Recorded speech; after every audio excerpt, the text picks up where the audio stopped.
to call a regular meeting of council to order Tuesday, April 6, 2021. Approval of the agenda, please. Councillor Majinski. The Tuesday, April 6, 2021 regular council meeting agenda be adopted as presented. Seconder, Councillor Lehman. All in favor? Opposed? Carried. Thank you. Adoption of the minutes, March 15th, 2021 regular meeting of council minutes. Recommendation, please. Councillor Lehman. That the Monday, March 15th, 2021 regular meeting of council minutes be adopted as presented. Seconder, Councillor Majinski. All in favor? Opposed? Carried. Thank you. 3.2, March 22nd, 2021 budget meeting minutes. Recommendation, please. Councillor Majinski. That the Monday, March 22nd, 2021 budget meeting minutes be adopted as presented. Seconder, Councillor Kirkauka. All in favor? Opposed? Carried. Thank you. Any business arising from the minutes, council? Councillor Kirkauka. So I have something that's in regards to the March 22nd budget meeting minutes, which would be page 17. I guess my concern is the motion that was made, and I understand it's been voted on and stuff like that, but, you know, to me, staff was asking for $875,500 to do flatbed erosion project.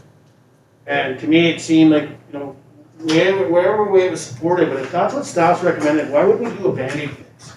So, like, my thoughts there, if they're asking for that, I listened to staff, and to me, when we start decreasing that, then we're not gonna be happy with the finished product, and to me, I don't wanna see staff playing for that unfinished product that we're not happy with. So to me, we should either increase it back to the amount that they've asked for to try and make sure the job is done correctly, or again, wait a year to see if a grant comes through. As from staff, they didn't seem like it was concerned for this year to make sure it was done. Yeah, we could have that unconditional flood this year, and it does do what it's supposed to, it was good, but we wouldn't have it repaired in time anyway. That's just my concern that that staff has asked for a certain amount to make sure the job is done to the standard or to what they think is right, and then we cut it back just because we're scared of the 875. Why not holding it? Like, I guess I'd ask the worship that. It was yourself that made the motion. It just concerns me when staff's asked that. I mean, again, it's not my job to put down the flatbed and figure it all out and try to make up a budget. We've got to trust staff right here a lot, right? So I'm just scared that we've taken $375,000 off their table, and then when we're not happy, or it comes down the river or the creek, and where we weren't able to finish because we cut their budget, and now starts eroding that part. That would be my concern. Yeah, and definitely warranted. I hear your concern. In my eyes, from understanding the project, the 875 would encompass the entire bank of the campground, and by cutting it by 375, in my mind, it's phase one of two-phase project. I think with that $500,000 budget, they're going to be able to go so far down the bank along the road, and until the money runs out. And I think at that time, we're going to see how far the 500,000 goes. We're going to protect our main asset in the pump in the meantime, and possibly carry on with phase two of the project. That's why my reasoning for the motion. Any other comments in regards? Councillor Howe? We're concerned about mobilization twice. Every time you bring equipment in, bring equipment out, then you got to come back in and out again. Price next year is not going to be an additional $375,000. It's going to be likely double to $500,000. It's going to be $1 million project, right? You bring the contractor in, he brings all his equipment in, he does the work, and then you tell him to leave after we've done half the work, and then you ask him to come back in. It's not going to be 875 anymore. It's going to be higher. I think we should delay it, like Councillor Krokauka has suggested. Either you do the 875 or delay it. I'm definitely not in favor of the 875, but a delay for a year. We're not getting it this year anyways. It's flooding right now, so wait for a year. Councillor Norbert? Thank you, Member Trent. You know, I'll back you up. And I actually supported the 875, and yeah, it doesn't make sense to do half. I think it makes more sense to the whole project at once, as we would have some cost savings there. But at the time, it seemed like it was $500,000 or nothing. And Mr. Beal, I asked Mr. Beal very specifically, what can we get done in the protection of that pump asset that you mentioned would be maintained, because there's concerns that that's where our best and main source of water comes from. It could be eroded away. Maybe, maybe not, but isn't it our jobs to mitigate risk, right? This is something that could easily be put off. We need to do something, because if we lose that, it's a big deal. I would have preferred, save some money, do it all, but it was partial enough. So. Councillor Kirkowka. Yeah, so it wasn't just the pump house that they were concerned about. It was actually concerned about waiting to see if they actually get the funds to fix up what was eroded from last spring's thing. So to me, if we get that money and they go and they fix that road up the way it was, and we don't protect it, we're going after more money to fix that road. I'm fine with that. I just thought I'd bring it up. There were some concerns there. I know I have them. To me, I'm more in favor. Again, I'd support the 875 that Council Nobody just said. That or delay. Like, either do it all and protect. If we go in and build that road, I can't remember the amount for that. But if we go back in to fill that back in, protect the whole thing instead of letting it wash out again. That would be my opinion. Any other comments? Okay, thank you.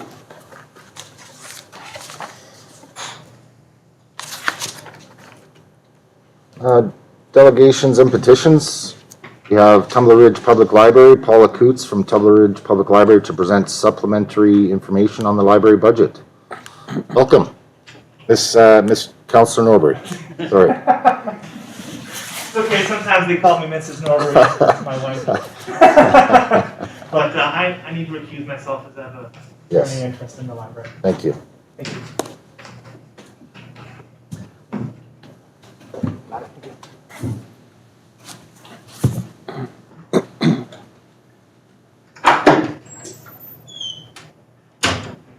Welcome. The floor is yours. Thank you very much. Your Worship, councillors, ladies and gentlemen, my name is David Durant. I am a member of the Library Board, and I was asked to address you this afternoon. Council informed the Library Board that they wished to keep a close to same level of municipal support as in previous years, even reduce further if at all possible. After reviewing the Library Board's 2021 budget submission, Council asked the Library Board to go back and make some adjustments. And that's really where I became involved in this process. I was asked by the Board to review the 2021 library budget to make adjustments, if at all possible, to reflect Council's wishes. The reason I was asked is that I've served on the Vancouver Island Library Board as a director for many years in a previous life. I've served on council, I've been a CAO. I feel very comfortable managing by the numbers. So, as I said, the Library Board asked me to review the 2021 submission. So I did that. I've reduced the budget, the 2021 budget, by $29,000. So near the 2019 municipal funding level. So the budget that you have before you, I believe they have our latest budget, also ensures that the library services to the public will not be adversely impacted. Also, as part of the budget process, I reviewed the different funding streams. And the board will seek new revenue sources to enhance library operation. And what immediately comes to mind are different fundraising activities. And there is a line in here that states grants, and it says Meikle to fund $2,500, and that's what we're going to do. We're going to, our company, Meikle Wind Pattern Energy, we're going to start off this fundraising campaign with a gift to the library, to the municipality of $2,500, and we're going to encourage the other businesses, you know, the larger businesses throughout the community to also gift. So we're going to make a concerted effort to support the library. The Library Board fully understands that council is accountable to the taxpayers, and when reviewing the operation of the Library Board, I'd like to bring to council's attention, and again, this is because I've served on the Library Board for many years, that they can apply for library funding through the Peace Regional District. I've contacted other libraries. They have done that, And it appears that a minimum of 10% of the municipal contribution can be made available. So I encourage the manager of community services and the CAO to go after, this, revenue, which would be approximately $36,000 to $40,000. So I think they should make a concerted effort through the Peace Regional District to say, look, this is what the users are. We have our Tumbler Ridge users, but we have out-of-town users. And so our recommendation is that approximately that $36,000 to $40,000 in funding could be realized. CAO and council also, in my opinion, need to draft a resolution or support the resolution.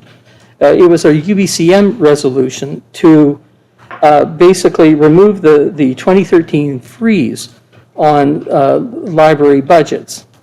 I was actually a part of that system back in 1993, where we tried to encourage the province to support, what was it at that time? I think 65 different library services throughout the province, and we were increasing that. But then in 2013, there was a provincial freeze, and that freeze has been in place now, for the last 8 to 10 years. And I'm aware that last year, at, I believe, the UBCM convention, there was a motion to remove that freeze, which allows municipalities to, basically it allows a funding source where the municipal contribution to the library services can be reduced. So I would really recommend that library, or that the CAO and manager of community services looks into that. So to just go over quickly, we have been able to reduce the budget by $29,000. We are going to seek new funding sources. We think that, again, that the council can go after Peace Regional funding and receive a substantial grant for that. And also there's the UBCM resolution. I would like to add one last thing, and that is, it had to do with Councillor Howe, and it was where he said, we think that we can even do better. And I believe that the Councillor Howe had mentioned some $300,000 that he would like to get to that level. I would challenge council to even go lower than that. And you can do that by, like, one of the best things that you can, or the reasons that you have a board, is that you can go seek other funding sources to say, look, we provide our library $360,000 or $300,000 or $250,000 or whatever, and there are hundreds of grants in this province that will support that help councils recover that money. And so, and the reason that I know that is because that's what I did. As a chief administrative officer, I actually went and clawed back so much money, from different grant sources, that we received one of the highest awards you can get at UBCM, which had to do with simply having a very high recovery rate for the services that we were offering. So I really want to encourage council not to cut and cut and cut, the library budget. Let the library fund, operate, but take a look at the money that you're actually putting into it, whether it's $300,000 or $360,000, and have the CAO and manager of community services go get that money for you, because it's out there. Anyway, thank you very much. Yeah, thank you very much, David. I appreciate you coming in. Just a couple of questions. In regards to the regional district funding, I'm curious on what function or how is that funding being distributed, through a grant or through a function? Okay, sorry, Your Worship, I can't hear you. Oh, I'm sorry. I'm just wondering about the regional district funding Yes? and just how that was being flowed through. Is it through a function or is it through a grant process? Typically what would happen is that the council, again through the CAO would say, and the chief librarian would take a look at the numbers that are going through the library, and if 10% of the people are from outside of the service area or outside of Tumbler Ridge area, then you go before the Peace Regional District and you ask for them to contribute to the board.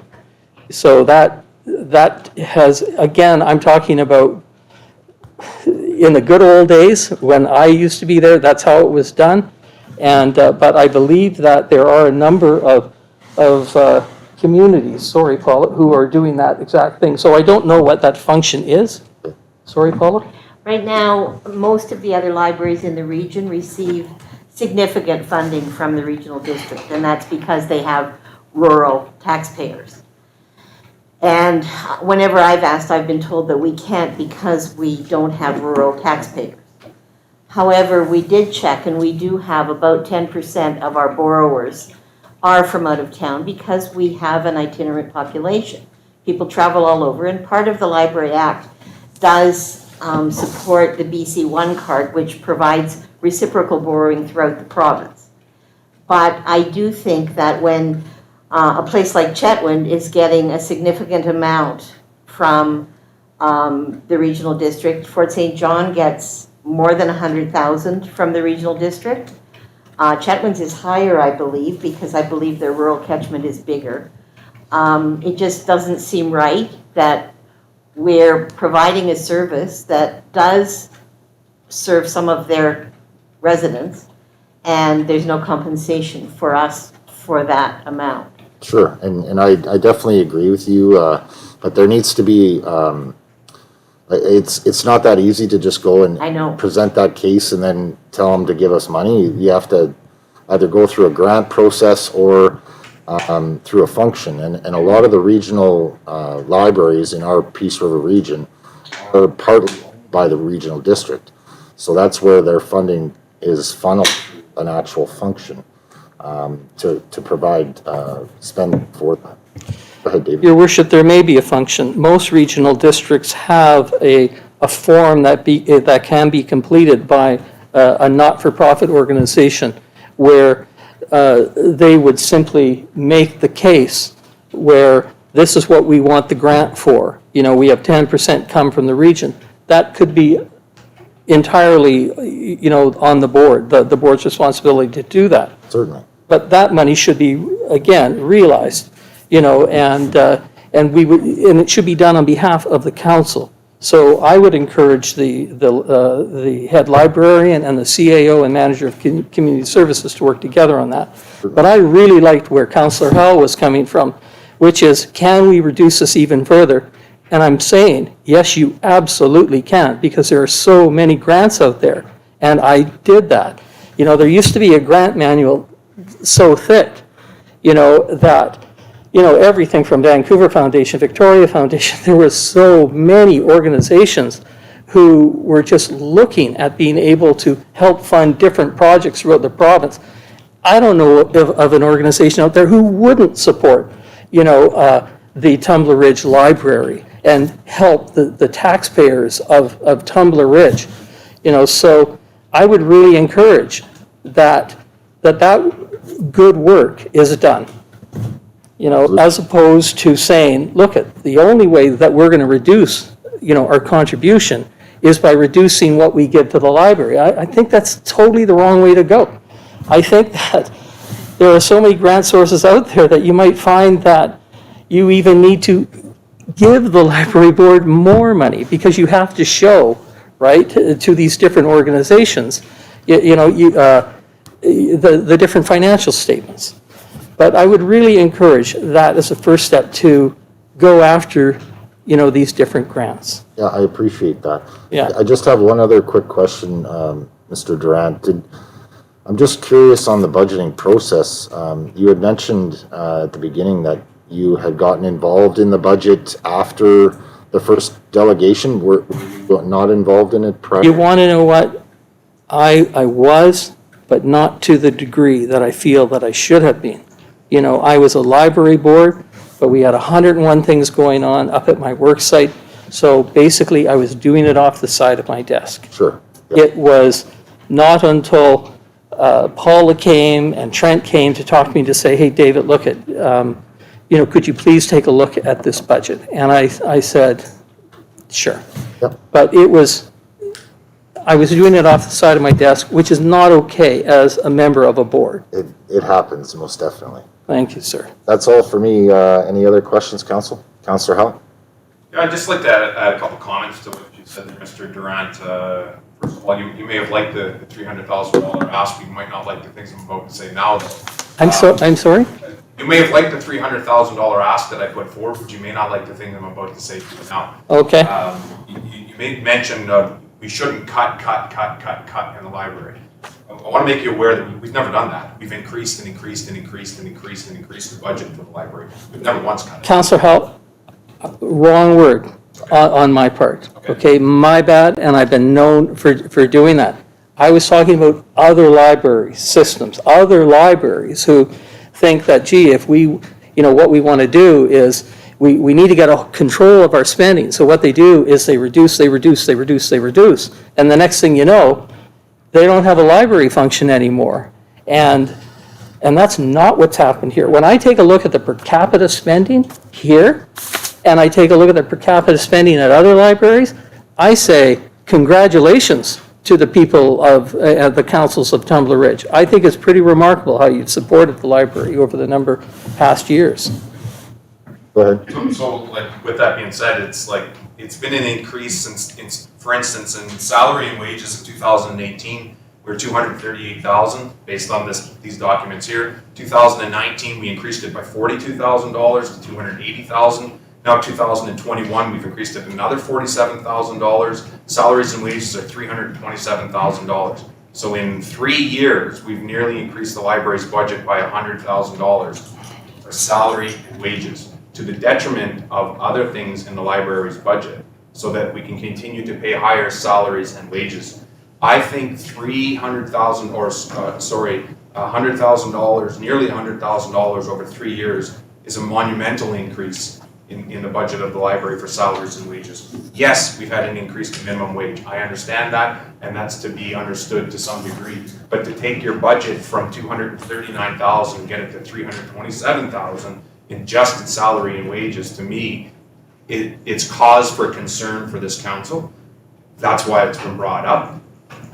When the library goes into an idle state during COVID-19 and we don't see any realized gains or any, sorry, that's not the right term, any savings, realized savings that comes back and says, you know what, we've saved $27,000 this year. We don't need that $27,000. We're going to go for this. When we don't have that, and we've got to continue to try to mold this around to figure out how it can work for our council, it's my job for the people of the taxpayers of Tumbler Ridge to make sure we're getting value for our money. So I raise the point. I allow the other councillors to chew on it.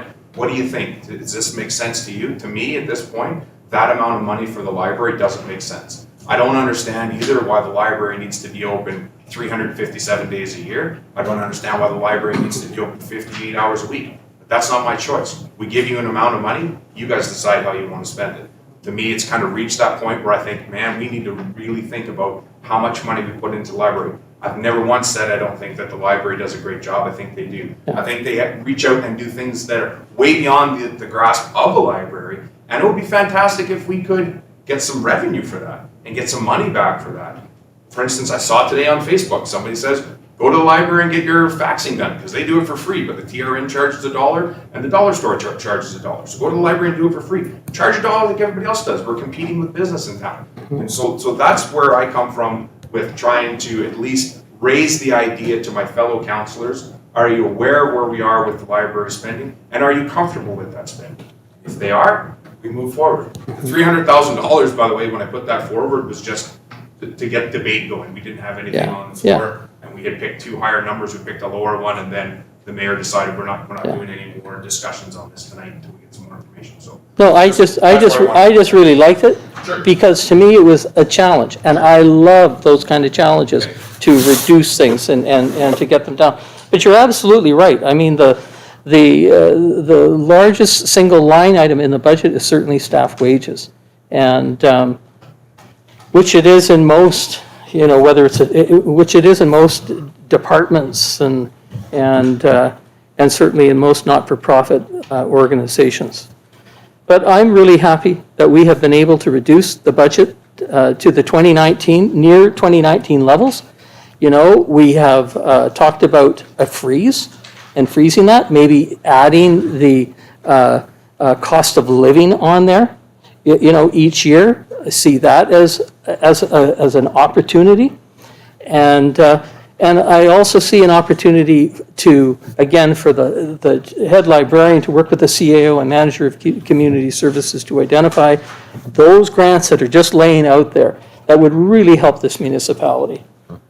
Follow-up, Councillor? Yeah, and you know what, I applaud you for your efforts. That's what we were looking for. That's what I was looking for. Just have another look at this. Is there anywhere that we can shave a few bucks out? And you've absolutely done that. You're somewhere in the neighborhood of reducing by about 3% is what I see. That's in line with what our district staff has been able to reduce our budget by, our operating budget this year. Yeah. Not our overall budget, but our operating budget by 3%. So it's in line with what we're trying to do. Yeah. And like I say, my only concern is it doesn't seem to be in line with any of the salaries and wages. It's on the backs of everything else. And for instance, furniture and stuff that you're not upgrading, you're not keeping that up. So regardless of how you've done it, you guys have come up with a way to reduce the budget. Yeah. And I am happy to see that, absolutely. Yeah. That's a great job on your guys' part. Okay, thank you. Any other questions, Council? Councillor Kirkowka, did you have something? Ms. Coutts? First of all, we do charge $1 a page for faxing. There was misinformation on the post today, but somebody had said $1. We do charge for faxing. I just wanted, because you had asked about reductions and how COVID impacted us, I did look and do some statistics, because we did end up, within our budget that we were given, we spent it, and as I've said in other presentations, we spent it on COVID-related and on staffing and on extra production. But some of the numbers, we had a 44% reduction in open hours in 2020. But we only had a 16.5% reduction in staff hours because we were still there, we were still working, and we were still providing the service. However, we had a 66% increase in the summer reading club participation, and 5,002 crafts were delivered during the summer reading club, hence the extra labor for dealing with a pandemic. We also were actually only closed without staff and laid off staff for a very short period, partly because when this all started, if everybody thinks back to when it started, nobody knew what it was going to be. Nobody knew how long it was going to be.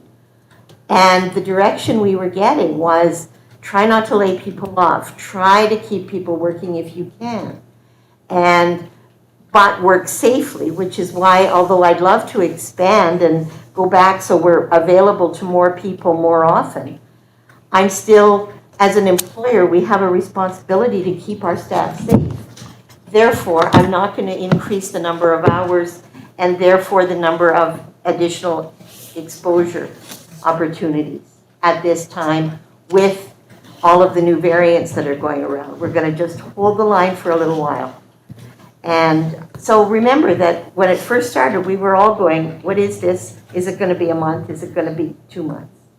We just didn't know. And you should know that the staff that was laid off and that we didn't use was the entry-level staff, so the students and the entry-level clerks. So that had less of an impact on the budget also because they were the lower paid people. Councillor Kirby? Thank you, Mayor. Thank you for your presentation tonight. I have a couple of questions. Can you tell me where the expenses are for all your craft supplies, etc. for? That's in programs. Okay. And we've already applied for 3 grants this year to support our programs. So that's just $4,000 with all the craft supplies that you put out? Because everything else? we also, in order to cut this budget, we also increased our revenue. And that's, as Mr. Durant said, that's to target grants. Okay. Because you can't get grants for operating. So you can't get grants for salaries and wages and benefits and all of those things. You have to go for specific tangibles. So you go for program supplies or you go for containers to deliver the program supplies, that kind of thing. So our hope is that we'll get grants for that. But yeah, I'm a pretty, ask Councillor Norbury, I'm pretty tough in terms of what they're allowed to spend, and I'm a pretty good shopper. My second question is, how many patrons are you allowed in the library right now through COVID? Right now it's 10 because we have so many tight points where, so in order to be able for people to be distanced while they're lined up for a particular service, we're at 10. And libraries varied in terms of 5 square feet or 10 square feet, but you have to look at pinch points. So that's people going down a row and meeting at the end and those kinds of things. So right now it's 10.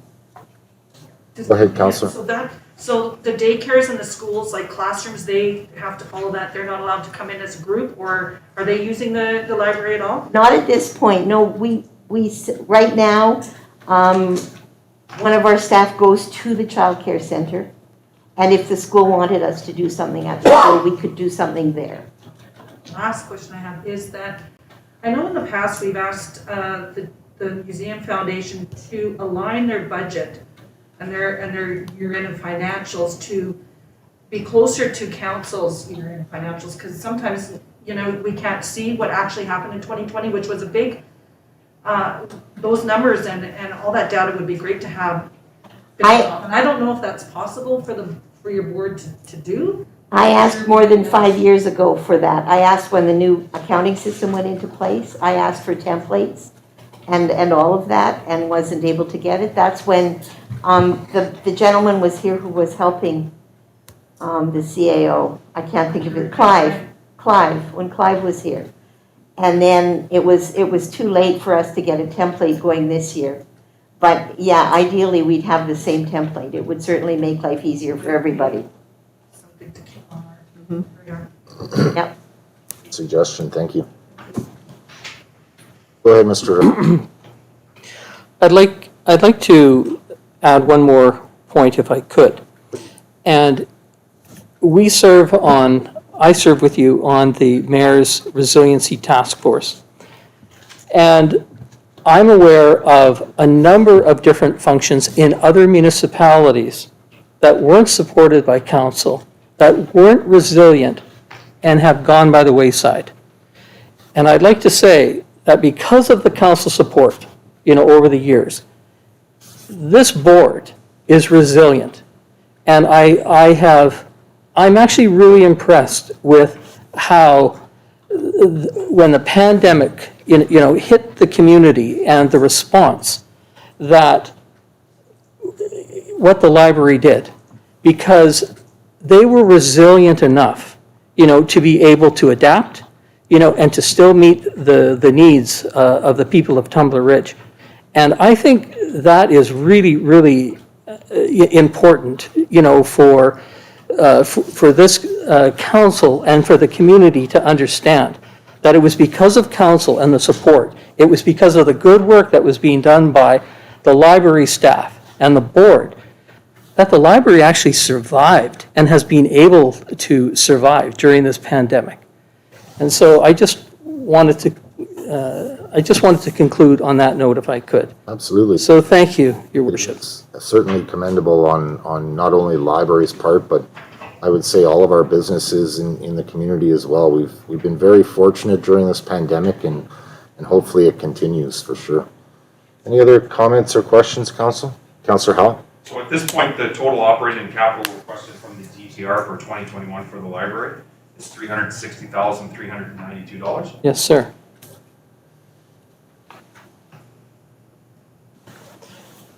And we had a bit of a discussion about coming back before council and things. I prefer not to come back before council. I prefer to have like 3-year, 5-year plans where a budget is set. This is what you're getting, guys, for the next 3 years, 5 years. It allows us to plan. It allows council to plan. That's right. Yeah. It's, And as I said, that would, to also include the cost of living in there as well, right? Because those are real costs. in a multi-year duration. Yes, sir. Absolutely. Any other comments or questions? Okay, thank you all very much for coming in. Very much appreciate your time. Thank you for your time, Your Worship, Council.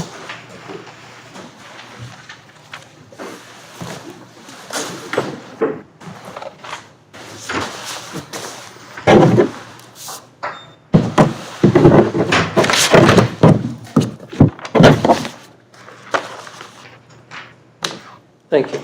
Thank you. Have a good evening.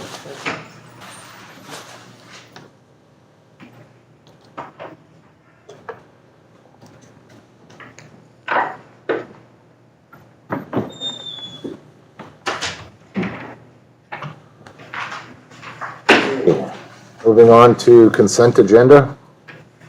Recommendation, please. Councillor Kirkcalka, That all items on Tuesday, April 6th, 2021, consent agenda be moved for information. seconder. Councillor Lehman, all in favor? Opposed? Carried. Thank you. Any items council would like to lift? Councillor Majinski, Yeah, 7.2, PRD Society and Transfer Labor Services. for discussion. Seconder. Councillor Norbury, all in favor? Opposed?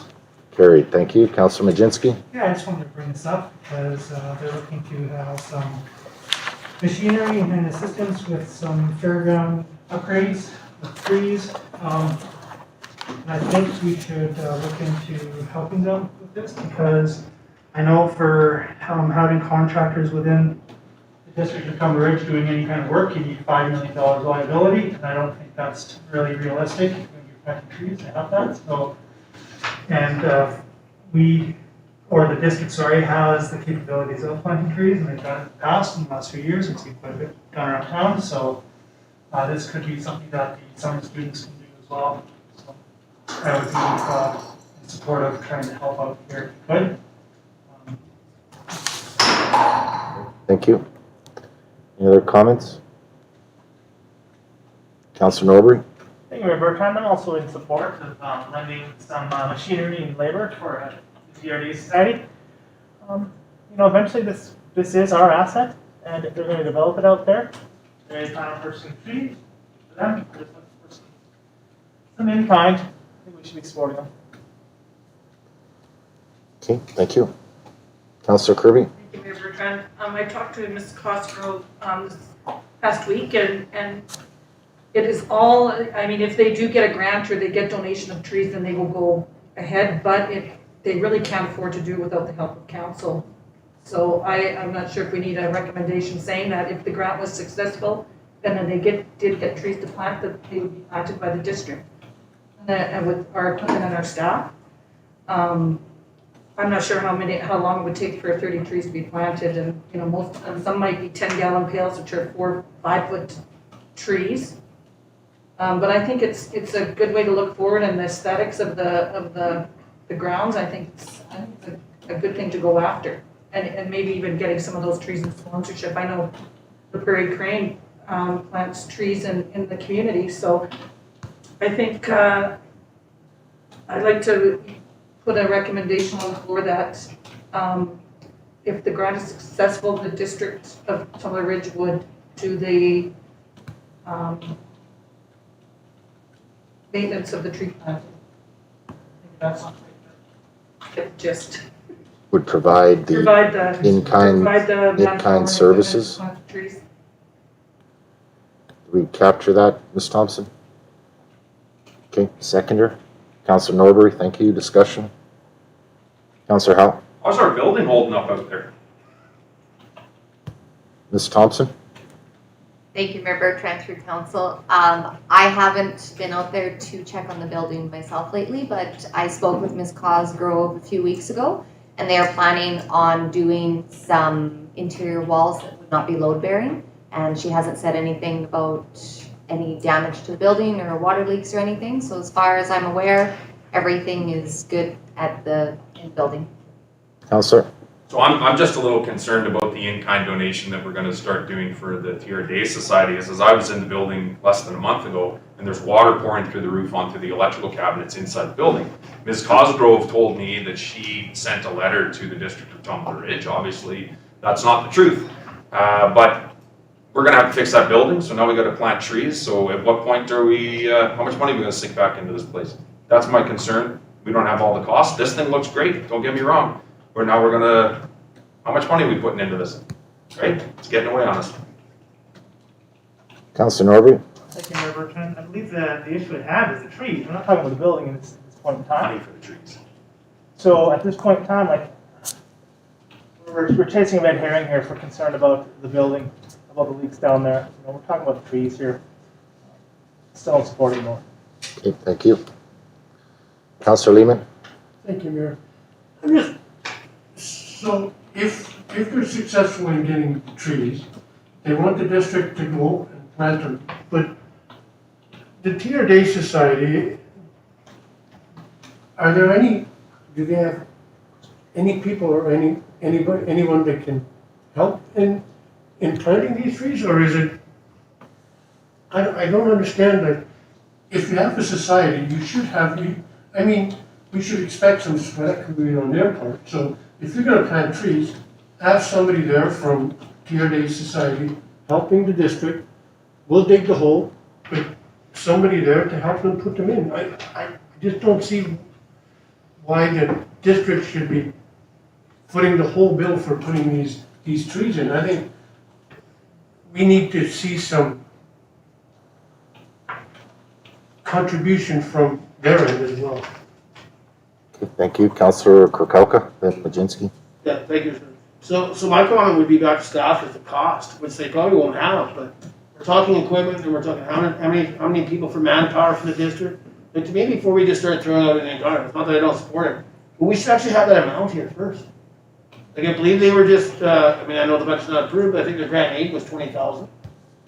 I mean, I'd be curious to find out what it's total to plant 30 trees. It doesn't seem like a whole bunch. That's a back truck, how many hours for a back truck for the machinery cost, plus the laborers, plus their benefits, plus this, plus that. What's the cost of it before we, to me, just vote in favor of supporting it in kind? I mean, we could be looking at $10,000 to plant 30 trees. I don't know. That'd be my concern. For sure. Councillor Majinski? The reason I brought up the approval is because if we have a contractor, outside contractor coming in, it's going to be a lot more costly than if we had our district staff do it. I don't think it would be more than a couple of days to plant 30 trees. It should be only a few days of, you know, with a small logger and mini exit that. Probably use on a skid steer attachment and dig the holes, fill with dirt, and put these trees in, and be good to go. Yeah, if there's going to be other concerns on costs, I don't think it'd be more than labor. Councillor Krokowka? Yeah, so my thought process there is, I know when the town planted their own trees, they used the vac truck. They didn't use the other pieces of equipment, which I really don't care what piece of equipment they use. But to me, we should have the cost, or give that instead. Turn this motion down, ask for a report back on the cost of planting 30 trees. Does staff have time? I mean, how many items are on capital budget here? And we're saying maybe 1 or 2 days, we don't know. I think it gives Ms. Thompson a chance to come back and say, you know what, we could do it, this is the cost. Because maybe there's overtime, and people say students, well, students can't run all the machinery. So, to me, I won't support the motion how it says for that reason. I think we should have a cost in front of us when we're talking about in-kind amounts. I mean, that's just my thoughts. Councillor Majinski? Yeah, with TRDs, I don't think they would jump ahead of the horse here and ask the district staff how much they're going to get charged or how much the bill out time would be. So that would be up to us. So for them to go out and say, okay, it's going to cost the district $5,000, would you be willing to fund that kind of labor amount? I think they would come back to us after we approve this. Yeah, I do agree with Councillor Krokowka, though. It's there is some information missing here. Councillor Kirby? Thank you, Mayor Bertrand. You know, I think it's a great idea to look forward and try to make the best out of the fairgrounds, and looking at grants to get trees was a good idea. We don't know the cost, and that's and I can't, you know, I don't know what it is going to be either. But I think going the route of using our own staff and equipment is the right idea. if council prefers to wait, maybe even in the year to come, or, look at it down the line. I know now when you're first in a construction, it's good to put those kind of things in. I can understand why some council members are saying this, we don't know what the fairgrounds is gonna look like and how much it's gonna cost, but I'm sure that we could, you can't even ask for a report from staff about the costs when you don't know what the sponsorship would be. Maybe they're only gonna get a donation of 5 trees this year, maybe it's 20, but what the group was saying is that they wouldn't apply for any of those kind of sponsorships if they knew that we couldn't provide the services to put them in, and if we wanna wait on that, well, we'll see that in the vote. Councillor Howell, then Kirkowka. Yeah, so again, this is why when we get these things in our agenda, it's first heard and deferred, right? But we always seem to be wanting to vote on everything as soon as we see it, right? Somebody puts the information in front of us, we don't just immediately jump on it and vote. We're supposed to think this stuff over. Just because you've read it in an agenda doesn't mean you've heard from all the rest of your councillors and you know which way that the council wants to go. That's why it's first heard and deferred. Read it, think about it, talk about it, have a discussion in here, give it back to staff, come back with the solution. Don't make the motions on the fly in here. That's how we get ourselves in trouble all the time. And I always bring it up. First heard and deferred. And we used to do it all the time, but now we seem to be in a state where every time we read something, we want to make a decision just to get the wheels of politics to move a little bit quicker for us. Thank you for your opinions, Councillor. Councillor Norbury. Thank you, Mayor Bertrand. To address For that, yours. so to address that, Councillor Howe, does that mean every single new piece of business we have, we should postpone it at a meeting because it's the first time we've heard about it? We do. That's why we get our agendas on Thursday, so we have time to prepare to think, to mull it over and decide. Yeah, I don't think anybody who read this thinks this is a free project. There's some costs associated to it, but in my mind, it's our staff that's doing the job. Yeah, it's good to get a breakdown of, okay, well, hourly wage, whatever, times 3 people times blah, blah, blah. That's all fine and good, but at the end of the day, I still already have an idea that this is going to cost staff time, this is going to cost use of our vehicles, and it's still worth it. Okay, thank you. Councillor Kirkowka. Thank you. Yeah, and back to Council Kirby. I'm not saying that to do it. I mean, this is something we can, to me, I won't support motion it. I think we need to have cost price. Council Norbury just seems that he can figure out the weight is in his head, knows how many staff's going to be there, knows the equipment, the insurance on the equipment, the benefits for employees. There's quite a bit. Like, I mean, I'll be honest, it's quite a bit when you use the district. I have used them. Let me tell you, you get quite the report from staff of what you paid. No names on this sheet, but an employee, labor, and a breakdown of everything you're paying for that labor. And the equipment, same thing, insurance, and this. You guys might be surprised what it costs to plant 30 trees. I'm not saying not to do it, but have the cost before you make the decision to spend $15,000 or $10,000. I'm not sure how long it takes for staff to come up with that report, but it's fairly quick when I used them. So again, I won't support it for that reason. I think we should have the numbers in front of us to know what we're giving in kind. I mean, we're giving in kind all around this district and we don't even know what the amounts add up to. Whether it's Wi-Fi, power, gas, $1 rent, or whatever it may be. We don't even know those in kind numbers. And we're gonna throw out another income without knowing the number. Fully support the idea of what they're doing down at the grounds there with their map and the trees. Totally support it. Let's get the number back from staff before we just spend money in kind money. Yep. I think a motion to defer is probably in order in this part. Ms. Thompson, do you have any issues with bringing back some costs and information? Thank you, Mayor Bertrand. I can get staff to provide a report. We've planted trees before. I'm sure we can figure out what a cost would be. Maybe not on 30 trees, but per tree, and then it can be extrapolated from there. Okay. Oh, thank you. I'll make a motion to defer this motion till further information. Seconder, Councillor Lehman, discussion. All in favor? Opposed? Carried. Thank you. Councillor Kirkowka. Make a motion that we ask staff to report for planting trees for the TRD society. Seconder, Councillor Majinski, discussion. Councillor Kirby. Thank you, Mayor Bertrand. Can we open it up to all groups in case this question comes up again? If any of the areas, if anybody in town needs to use district property, on district-owned property, what it costs for district to plant using our materials, not just for the TRDs, just as a cost. Oh, like a general cost? Yes. Yep. Ms. Thompson, is an amendment needed on that? Or is that fairly clear direction there? Okay, thank you. Any other comments? All in favor? Opposed? Carried, thank you. Any other items on the consent agenda, council?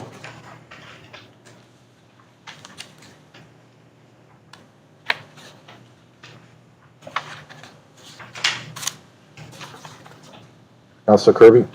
Thank you, Mayor Bertrand. 7.9, Village of Belcara endorsement of 988 crisis line. For discussion, seconder? Councilor Norbury, all in favor? Opposed? Carried, thank you. Councilor Kirby? Thank you, Mayor Bertrand.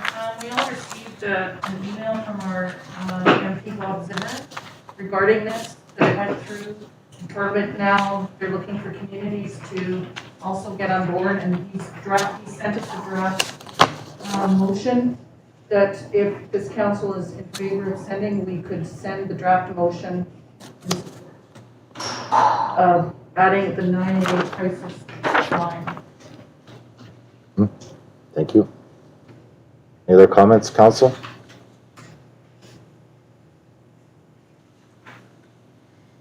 Councilor Norbury? Thank you, Mayor Bertrand. The stacker was coming outside.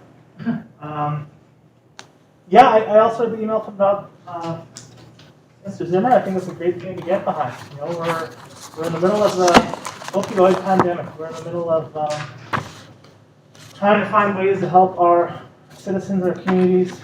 We should definitely be supporting this. Okay, thank you. Councilor Kirby? Thank you, Mayor Bertrand. I'll make the motion to send a letter of support that has been drafted by our MP and have it sent. Okay, thank you. Staff. Seconder? Councilor Norbury, discussion? Councilor Howell? So if we had, why did it go to 988? What happened to 911? Anytime you have an emergency in Tumbler Ridge, whether you need fire, police, anything, you call 911. So now they're gonna create a separate line that's just for this? That's why I don't agree with the emotion. I've read it quite a bit online about a very similar thing. Everybody knows 911. You can get a hold of somebody, and all it has to be is direction from 911 to a suicide prevention line, not a complete separate line that everybody has to now remember what that one is. So to me, I don't support it for that reason. Okay, thank you. Any other comments? All in favor? Opposed? Carried, thank you. Any other items on the consent agenda, council?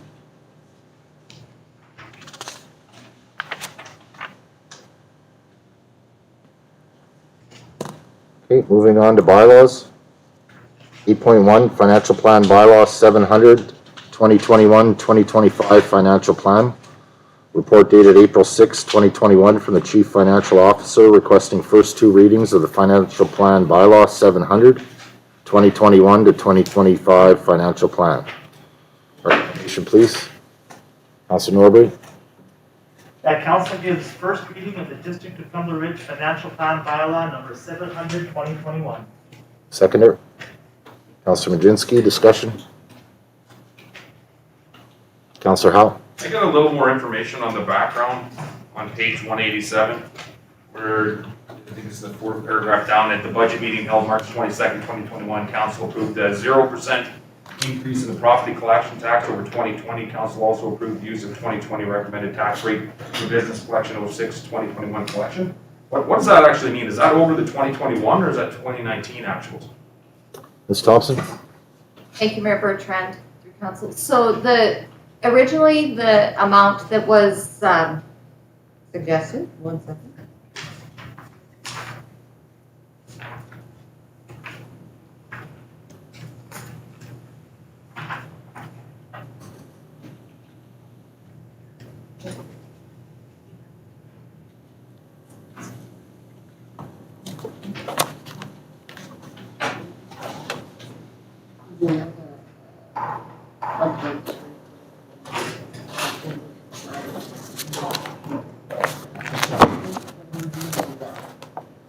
Sorry, just wanted the exact clarification on it. So in 2020, staff had recommended a tax rate for businesses, and then council had reduced that amount for 2020 taxes. So it's the same amount from 2020 that had originally been recommended by staff in the 2020 budget. So I believe it was 2019 over 2020. Give me 1 second. I can.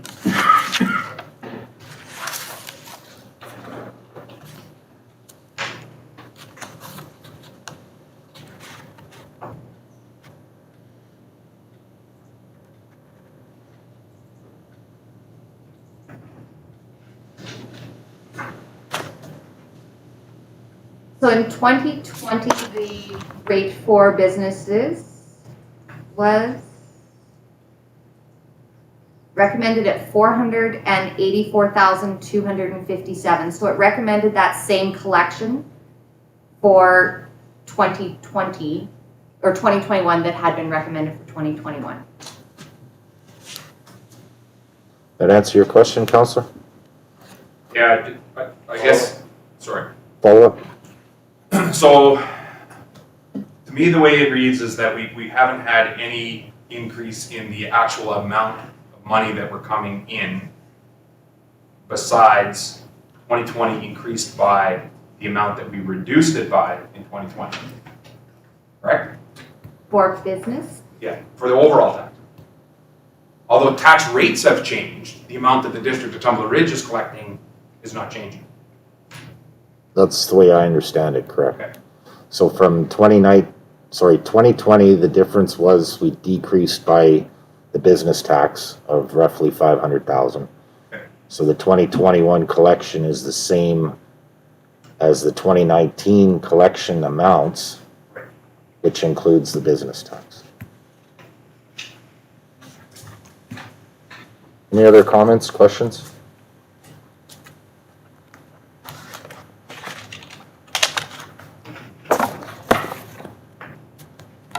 All in favor? Opposed? Carried, thank you. Number 2. Councilor Majinski. Council gives a second reading of the District of Tumbler Ridge Financial Plan bylaw number 700, 2021. Seconder. Councilor Kirby, discussion? All in favor? Opposed? Carried, thank you. New business, 9.1, update for BC Hydro street lamp replacement. Report dated April 6, 2021 from Director of Operations and Infrastructure with the update on street light replacement. Recommendation, please.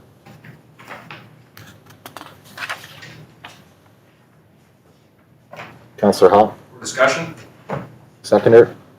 Councilor Majinski, all in favor? Opposed? Carried, thank you. Councilor Hall. First question I have is in regards to the last answer on the governance consideration.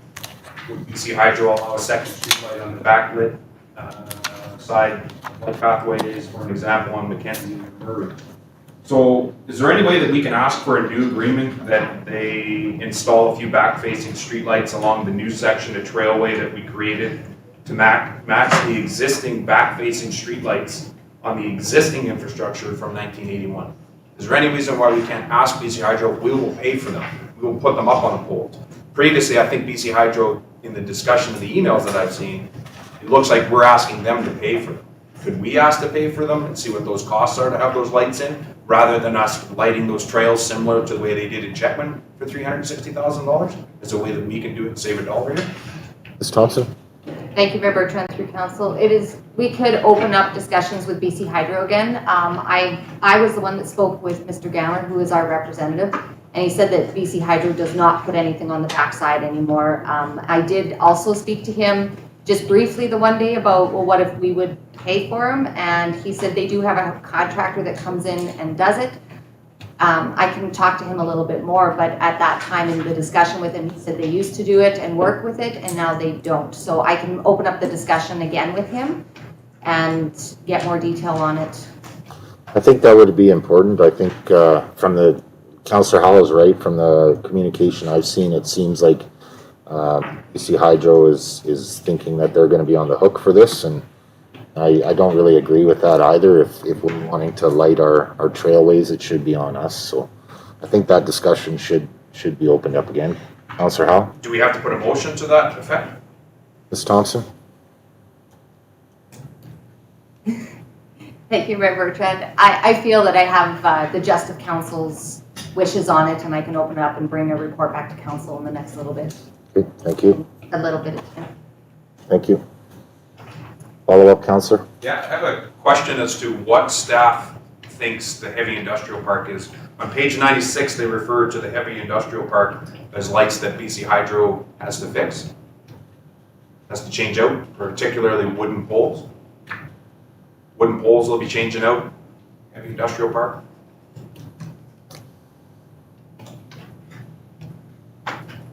And your question is which What do we consider industrial? the heavy industrial park? Because on page 14, we talked about approving the internet proposal for fiber optic network to be wholly owned and operated for retail and wholesale opportunities within the town proper and industrial park in the district of Tumbler Ridge. So do we know what the industrial park is and what the heavy industrial park is in Tumbler Ridge? Or are they the same thing in staff size? Ms. Thompson? Thank you, Mayor Bertrand. I think it's probably my misunderstanding. So you're on page 14. Yep. Sorry, I'm just catching up. We voted on something from a closed meeting. Yep. That we were going to put money forward for putting fiber optic through the community and the industrial park. So, just for clarification, which industrial park are we talking about? There's an industrial park in Tumbler Ridge and there's a commercial park. And commercial park is the one within the town, and industrial park is south, right? Yeah, That's my it's directions. south, Yeah, yeah. so industrial park, in regard to what is on page 14, industrial park was south. Okay. Like 10 kilometers up down? Correct, Okay. for Good the enough. internet. And within this report, Heavy industrial would be referencing the same then? correct. Thank you. Thank you.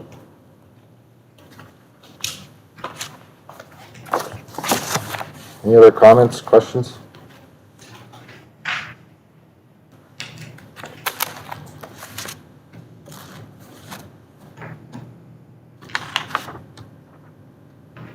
Okay, moving on to 9.2. Tumbler Ridge Golf and Country Club Restaurant 2021-01 EOI results. Report dated April 6, 2021 from the Recreation Service Manager with the Tumbler Ridge Golf and Country Club Restaurant 2021-01 EOI results recommendations. Recommendation, please.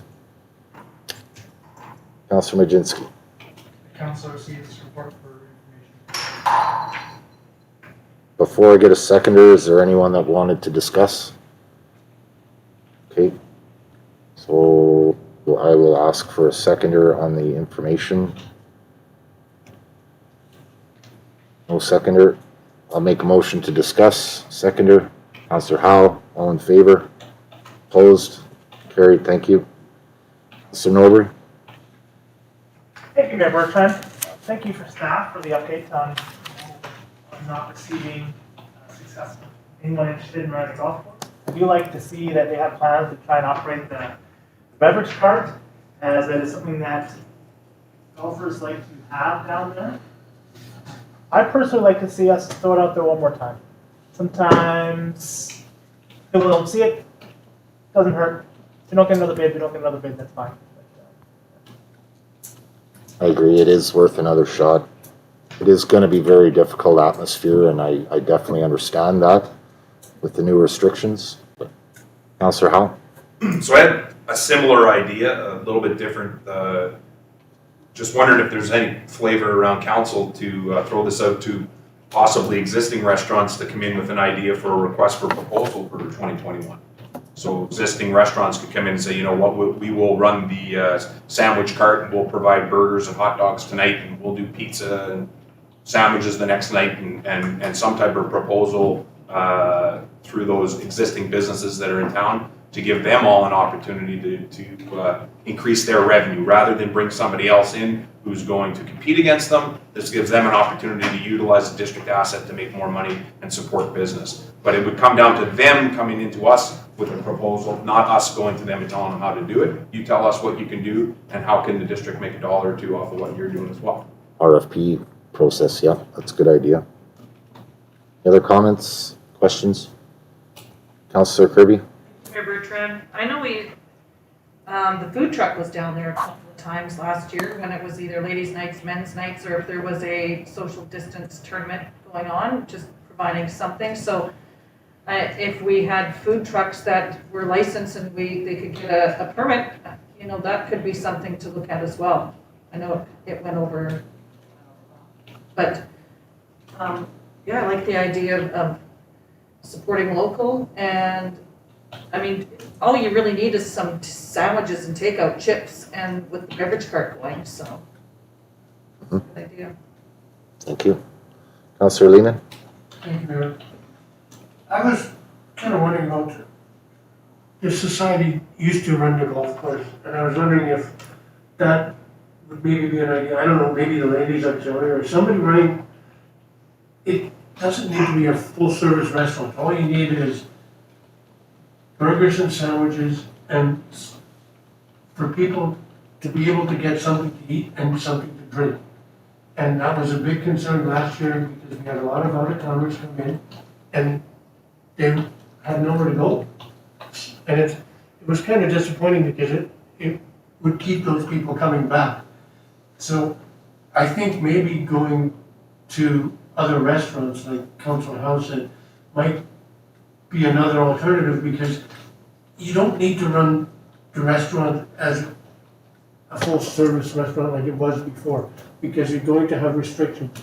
So run it on a much smaller scale and just reduce what you're putting out there, because it's a convenience for people to have something there. And I think, you know, I think it's a worthwhile venture for somebody. I think you could do well.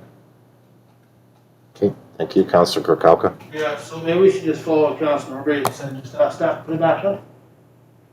Yeah, so nobody bid on this stuff. Maybe it wasn't noticed, maybe it wasn't seen, it wasn't meant. But I think that maybe it's worth throwing it out. It seems like there's some ideas about having other restaurants go down there. Well, this gives them an opportunity to do something. Like, they can put in for it. Ms. Thompson, is there a significant difference between an expression of interest or a request for a proposal? So we're asking, or council is possibly suggesting to release the expression of interest again. Through that expression of interest, it does kind of have a structure of what we're looking for and how we would like you to run it. So I don't know if that is really going to be valuable in the part of maybe an RFP would be a better way to go.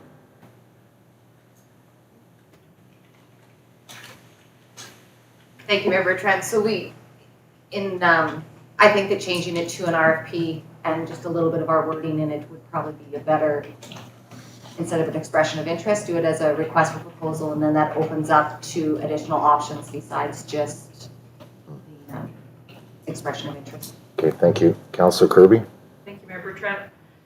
I can't remember what our lease agreement was, but it seems to me that we didn't have any kind of stipulations or any kind of anything allowing for COVID-19, and you know, it was, I think, just a flat rate of, I think it was $3,500 a month rent or whatever it was. It was up to the proponent to actually put in and change what they figure they can work out, and I can tell you, restaurants are having a hard time, and how do you even try to figure that out, and what do you commit to, because it's not a good business to be in at this moment, because they're dropping, and that's the first place it goes down. So unless the district is going to say right off the bat with that request for proposal that we're willing to work with you with the COVID-19 restrictions and adjust rents and payments according to that and work together, because maybe that's why we didn't get anybody put in, because they won't really know where to start. Councillor Kirkowka? Yeah, I don't think we set an amount for them to pay for rent. We asked for certain things in that thing, and one of them was how much you're paying for rent, and the taxes are extra. See, nobody bid on it. Somebody could have came at $200. That's up to staff to bring it back to council. There was an opportunity for businesses to bid on this. It was no set amount. I mean, I'm not sure what it was for previous tenants and stuff. There's no amount set by staff. It's an open-ended. Councilor Majinski?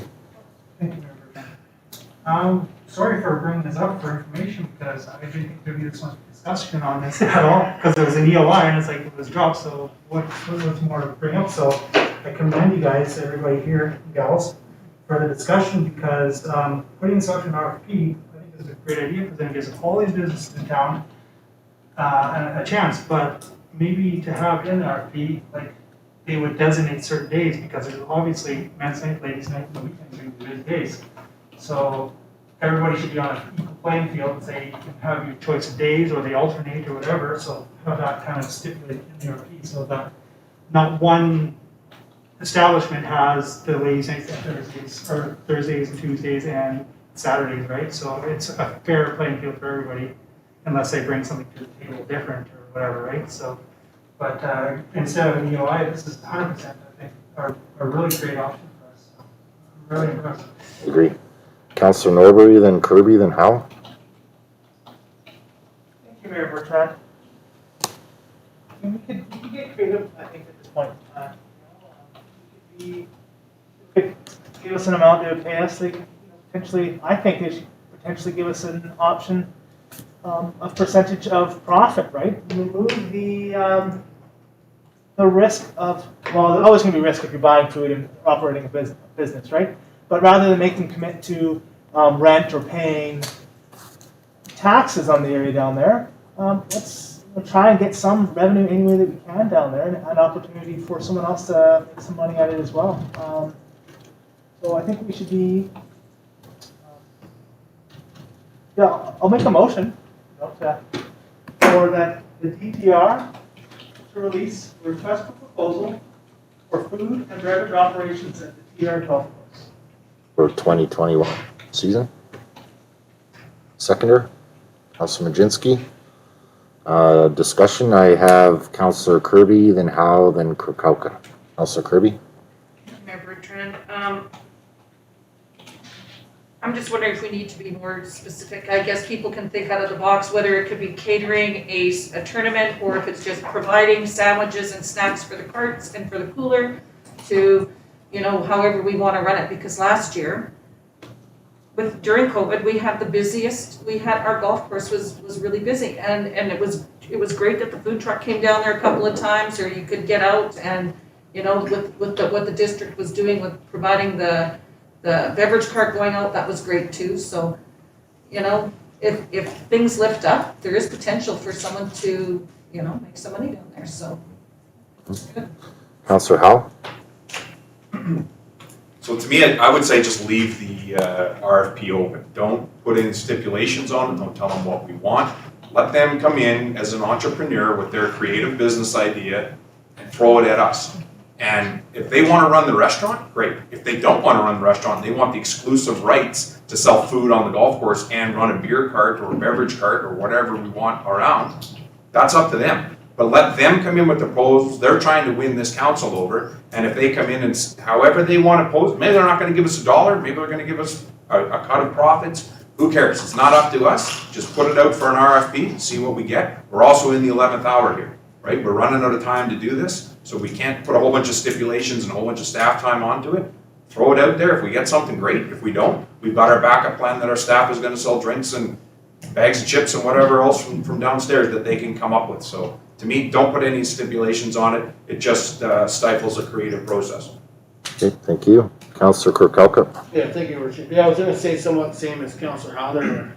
But you might even see that some of the schools step up, like PAC or that. Like, this might be a concept for fundraising in regards to the travel club and stuff like that too. So that's the concept of the RP. You might be surprised what you see. Yeah. Give it up. Absolutely. Councilor Norbury? Thank you, Mayor Bertrand, Councilor Cook, and Howe. Said all I needed to say. That's why we're at the moment. Okay, thank you.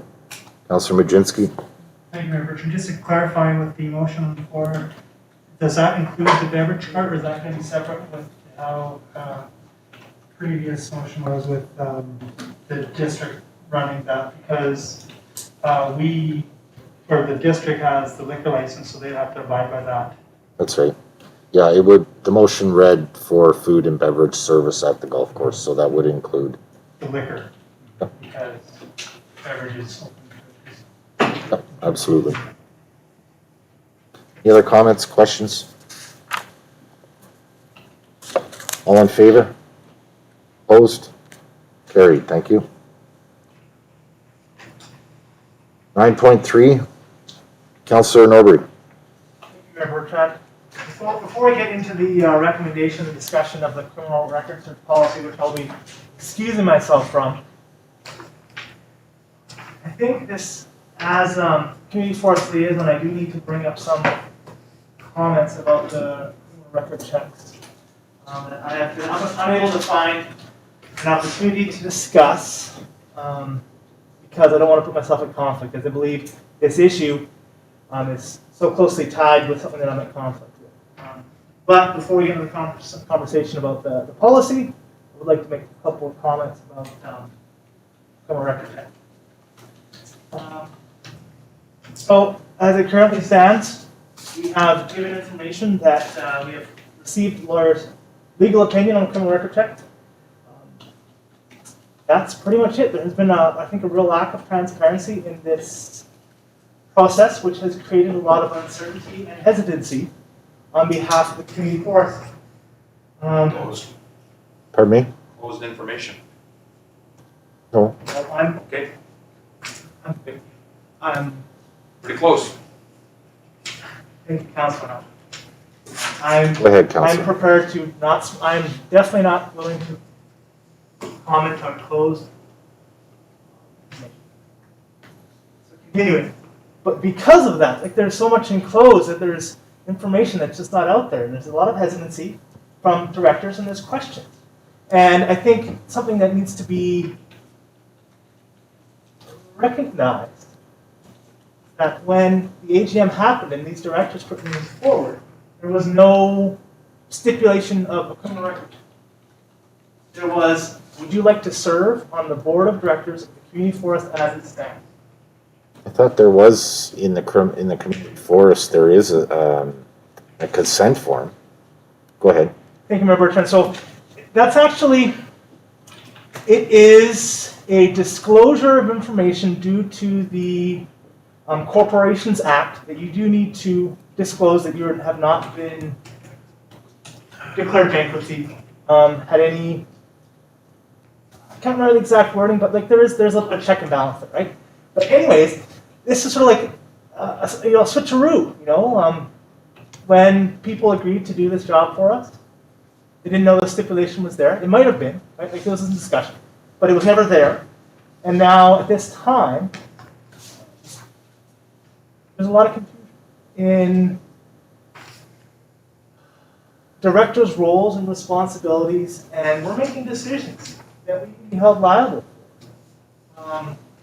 Do we want to be making these decisions until these criminal record checks have been resolved? Like, we don't, the community forest doesn't have a policy. The district just has a policy now that we're voting on before we ask this to be done. I think that I've already had a criminal record check done, it's fantastic. I don't think it's fair to be asking this of directors currently until we have all the pieces in place to request it.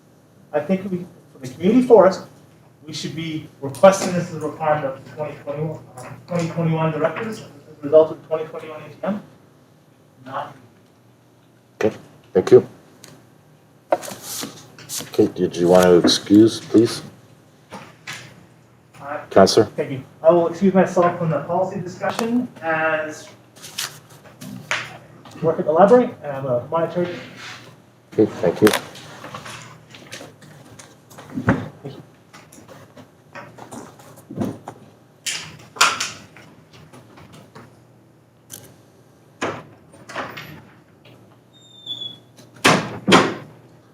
Okay, report dated April 6, 2021 from the Director of Corporate Services with amendment to the Criminal Records Search Policy Pairs 16.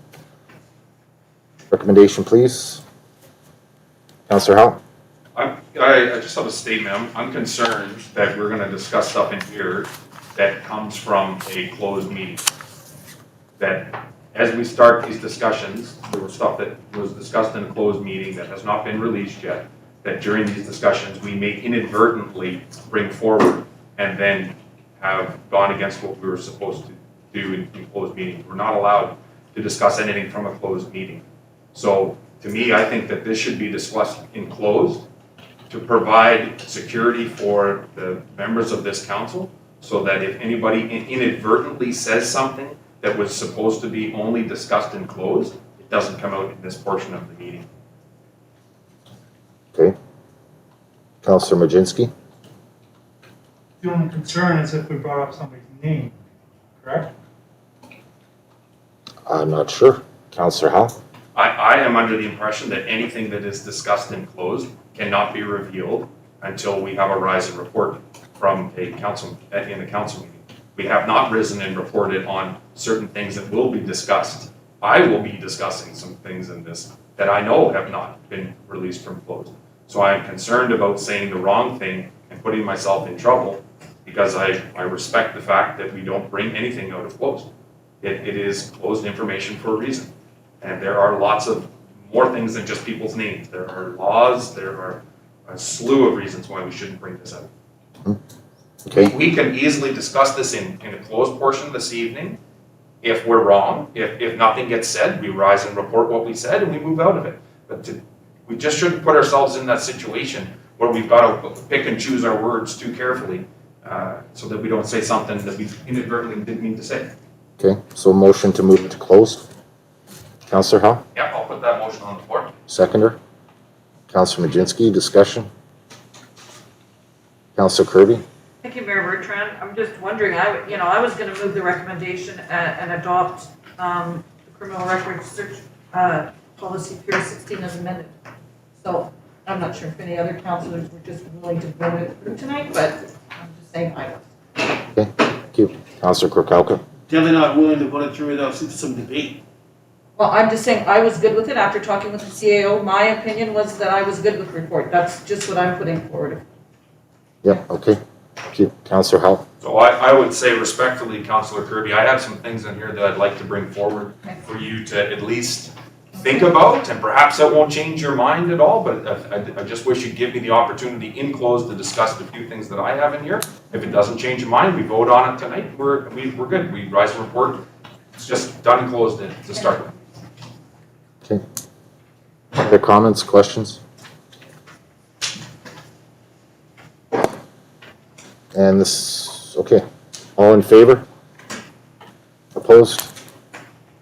You're opposed, Councillor Lehman? No, Okay. I think that was majority, unanimous, correct?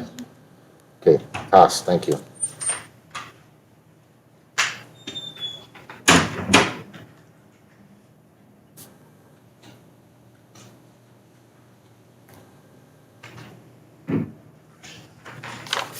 Yeah, you'll have to go again.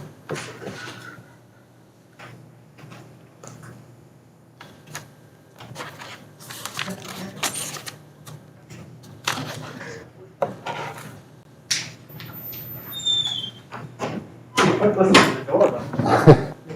Fast. No problem. Moved it to closed.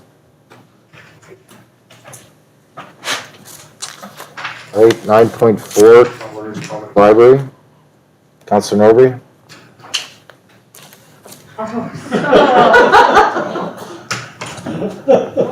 Say it twice. I think you have the gist.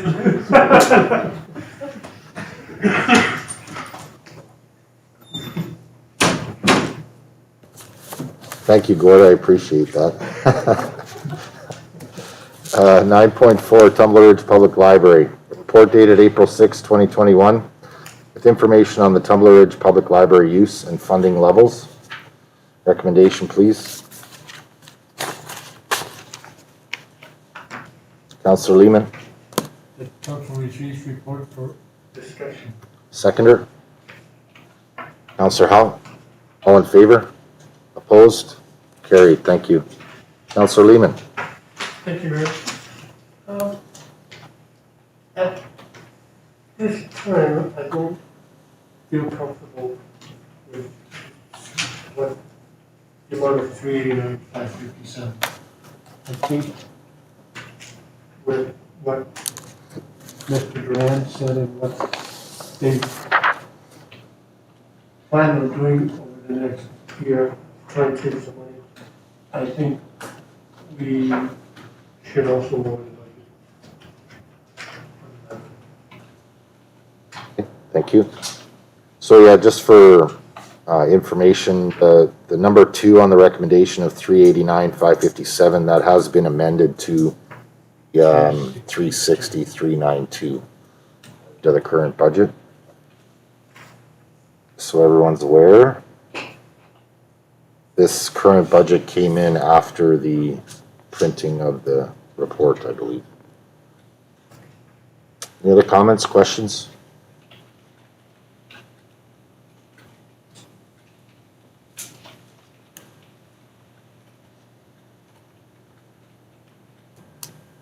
Okay. I'll put forward a motion to fund the library for the 2021 budget in the amount of $360,392. Seconder, Councilor Majinski. Discussion, Councilor Howell. I still feel uncomfortable to some degree that the staff wages and the amount that they have increased in the last 4 years. $100,000 increase, nearly a 50% increase in their wages over that time. And they were able to come in and decrease their budget, which I absolutely appreciate. They started in the right direction there. I just think that there's more work to be done in decreasing that budget at this time. I think that it needs to be back in check because staff wages and benefits haven't changed at all. But where does that money come out of? The money comes cut out of other things, right? It's what comes out of, like they cut out office furniture and stuff so that, that they don't have any need for office furniture. They cut $1,000 out in computers. So they cut these tangible items out rather than looking at the amount of money that they're spending in staff wages. Last year was an excellent opportunity for them to save money. Ms. Coutts said in her presentation here, that's the direction we were getting. That was not the direction they were getting from this council. This council, in fact, sent the library a letter telling them to watch their money because of COVID-19. We sent them a letter, we received a response that said they would not be able to save it. That to me is not good financial management. Whomever on the board made that decision, that's up to them. But to me, for the taxpayers of Tumbler Ridge, that's not good enough. And to me, they needed to save a few more bucks. They didn't do that. So I can't support the motion on the floor at $360,000. I think it needs to be approximately 10% less than that. Councilor Howe, can you show me your reference and the page number where you're getting the $100,000 increase? Because just looking at page 21 here, it's showing 211 in 2014 and 270 in 2021. So I'm just not sure. It's not in their budget. It's in their actuals. From page 215 days of operation, salaries and benefits for 2018 was $238,871. You see that? Yep. The next page on 216 shows the salaries and benefits in 1 year increased by $42,000 or 20% to $280,000. And then in 2021 comes from their budget, salaries and wages on page, I think it's 14. They propose to go another $47,000 to, I don't have the number right over here, but $327,000 for 2021. So that's another $40-some-odd thousand. Gotcha. So close to $100,000 since 2018. That to me is a concern when they had last year to save some money. And I actually think that they did save some money. A little bit. But that wasn't brought forward. Okay, thank you. Any other comments, questions?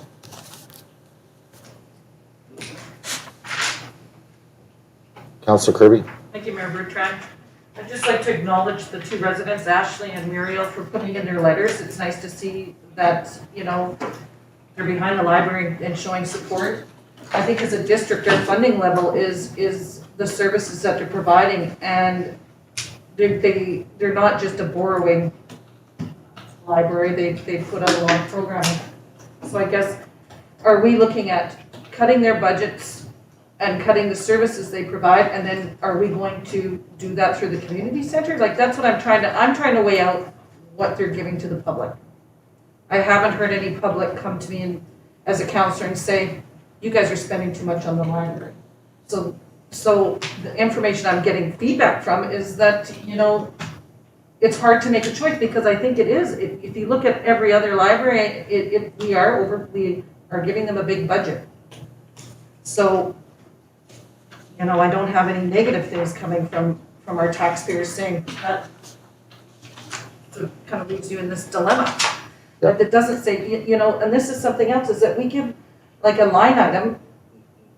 Can we make this for 3 years, the same amount of money? So like there's no increases. So every year they're coming back for more money. And this is another thing, is that if we have a line item saying this is what you get, and anything else you have to find the grants for, because what I'm getting from Mr. Durant is that we keep the funding at this 360, whatever that they want, but then we have to get our staff to go and find the grants and find the money that we recruit that comes back into our accounts. Am I correct on that?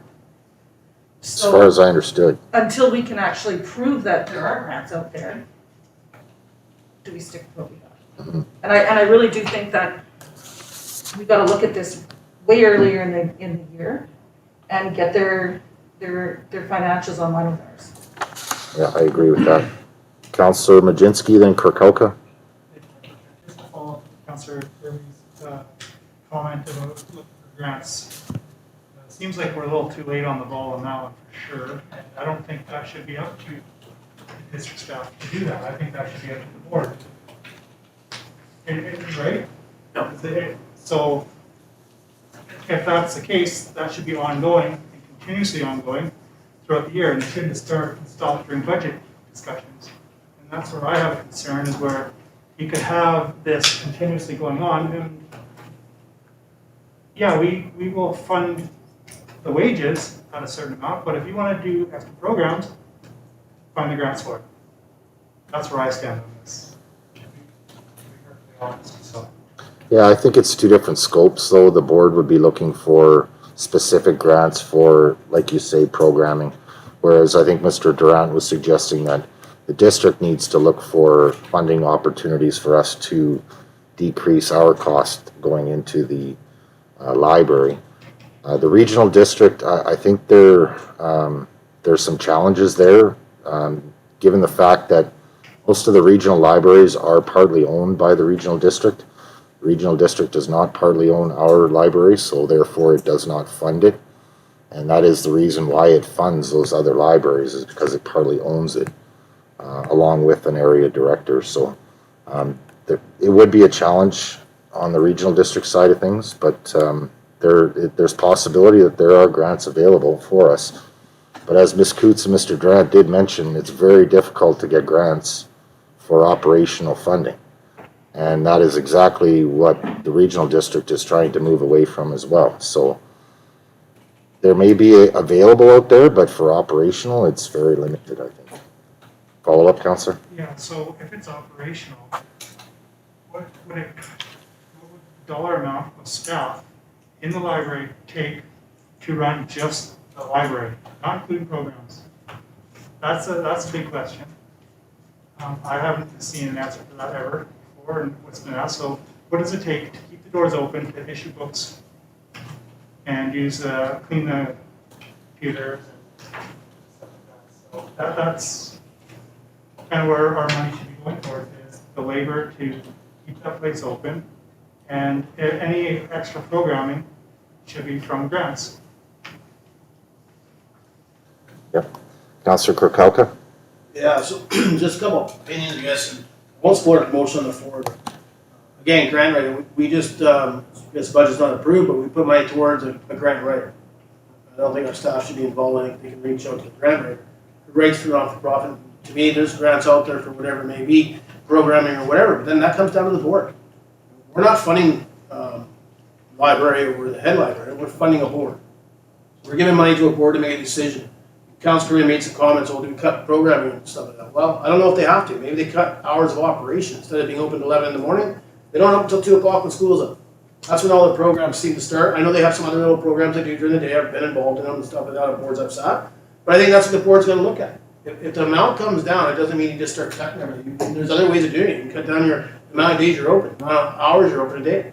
I mean, we all have to do that within our own budgets.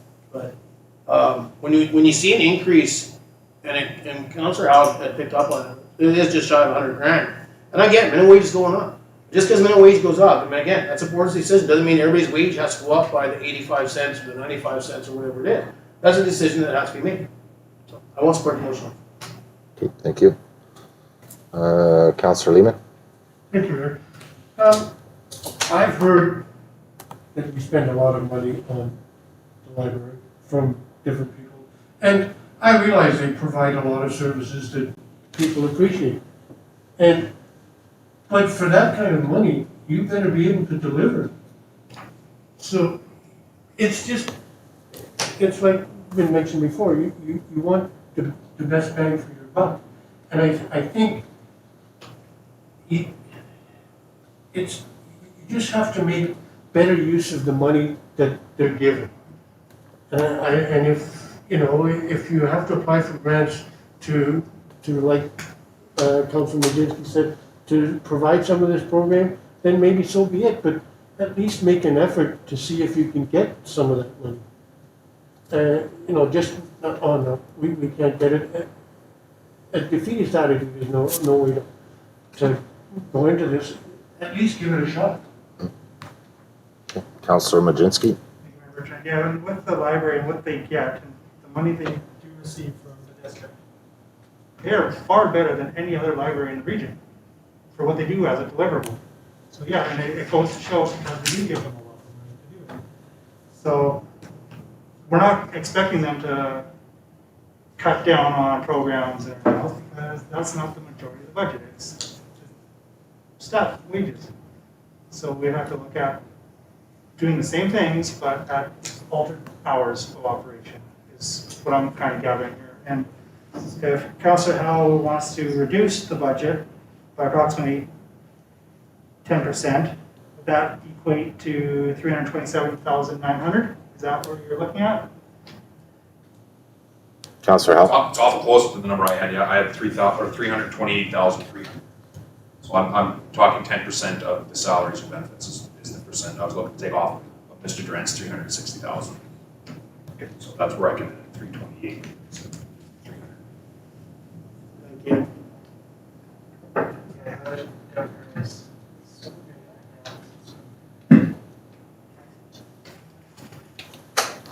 Councillor? Did that answer your question? Yeah, thank you. And I just wanted to see what the gauge of like how dollar amount is at right now, just to see if we can continue this conversation going forward. Yeah, I think we really have to focus in on the service level that the library is providing. I'm very happy with the service level that they're providing, but I completely agree, it's expensive. The per capita numbers are expensive.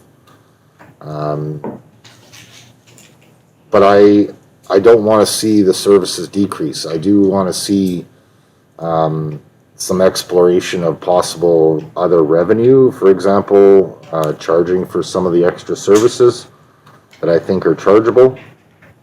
But I'm happy with the service level that they are providing for our community, so I am in support of this motion. Any other comments, questions?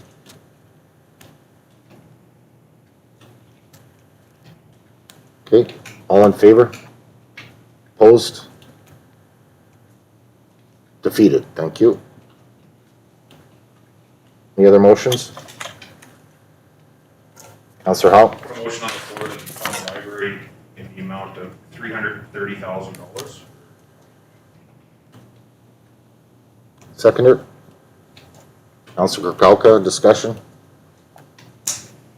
Councillor Howe? The only other point I'd like to make is, you touched on it for a second there, Mayor Bertrand, is the amount that the Tumbler Ridge Library is supported by local government per person in the community. So our public library is supported to the tune of $180 per person who lives in Tumbler Ridge by the District of Tumbler Ridge. So in comparison to Dawson Creek, that's 500% higher than what they do per capita in Dawson Creek. In comparison to Chetwynd, that's 100% higher funding. And in comparison to even Hudson Hope, that's 50% more funding than Hudson Hope gets. So every which way that I've sliced it and I've looked at this, to me, yes, we provide good services at the library. I absolutely agree with it. I just don't agree that we need to be open as long as we are. A decrease of 10% off of 58 hours a month is 5.8 hours. They're still open somewhere in the neighborhood of 51, 52 hours. That's still a lot of time to be open. It doesn't affect anything beyond that amount of wages. That's my idea of how I would do it. Their board, they can do whatever they want. That's how I justify it. That's the way I look at it. Decrease the amount of hours that you're open, and there's a pretty easy way to dial this back to get us back into something that's a little more reasonable for the taxpayers of Tumbler Ridge. Thank you. Councillor Kirkhalka. Yeah, and I was gonna mention some of the numbers Councilor Howell already has, and when we look at that, some of those are PRD funded, and they're still way below what we fund per capita. So not only is PRD funding some of Chetwynd, so is Chetwynd, but they're still below that per capita. I get the stuff they do, but, you know, maybe when we don't do some of the stuff that maybe a government facility should be doing, we as council can now start laying on to them saying, we need that back. I remember before when we had the government come up and sitting in room 1, people weren't attending it. I'd go and have my hour visit once a month, have a chat, and people weren't using it because they could just go and use something else. These people weren't getting the proper dialogue. So I'll support the motion on the floor. Okay, thank you. Any other comments, questions?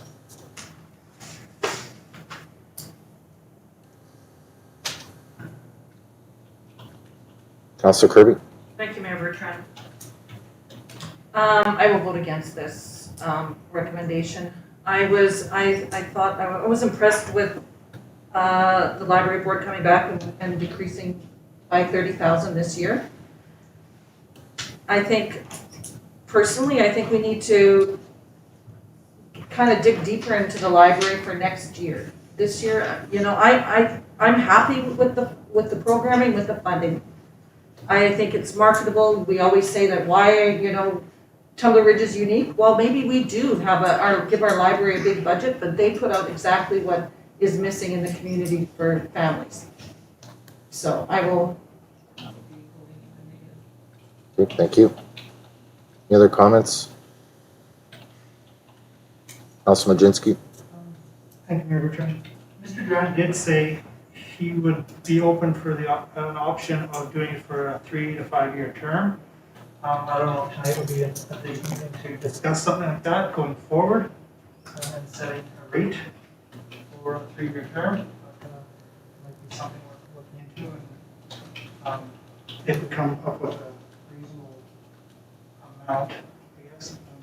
An agreed upon amount, shall we say? Yeah, an agreed.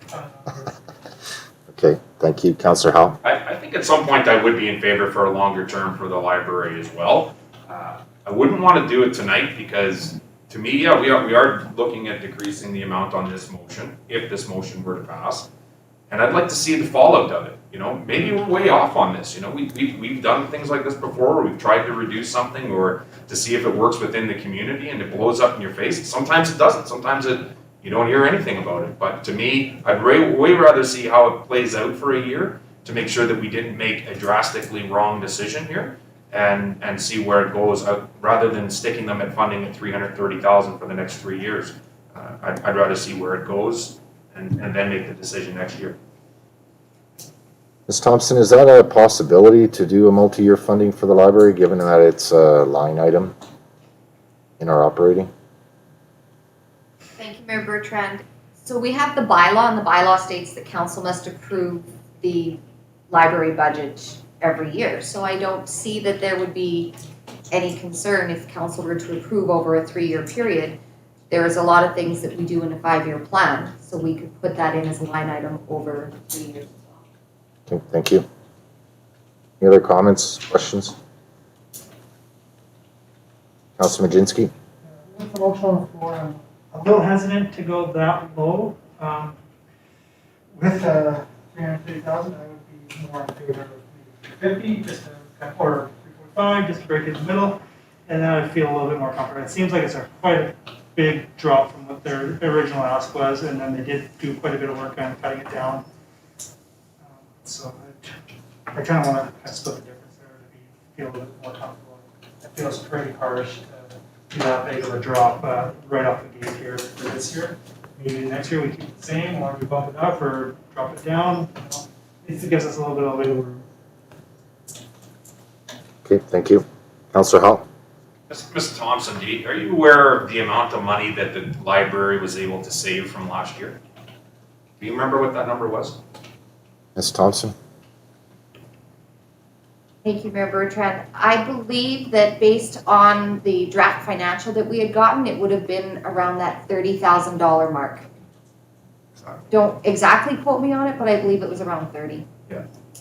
So that, Councilor? and that's where I thought it was at. I know that they had saved some money out of last year. They didn't bring it up that they had saved that money, perhaps because they didn't want it to be added to this budget. But that, to me, gives them the wiggle room that Councilor Mazinski is concerned about. It actually gets them with that 30,000 right back to what they've asked for this year. And then we get to see, can they save money on that? Can they even carve money off of that to get into that 345 range that they may want to get into? And come back and say, yeah, you know, we did a really good job managing your money this year. And then I'm more inclined to give money out when they do a good job managing it.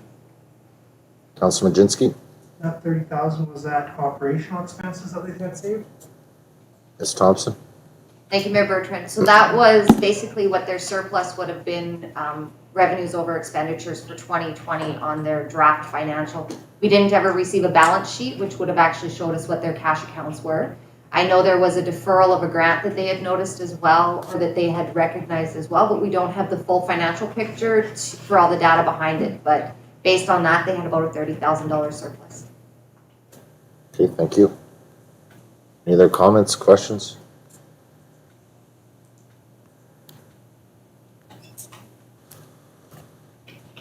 I'm kind of torn on this motion, to be honest with you. I'm still reeling about the difference between budgeted and actual with salaries and wages. There's a significant discrepancy between the two. 2019, $30,000 difference right there. So I'm still kind of reeling about that, to be honest. Any other comments, questions before I call the question?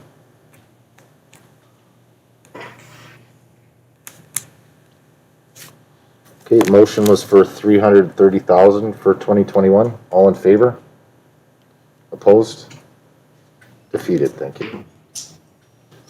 Another motion?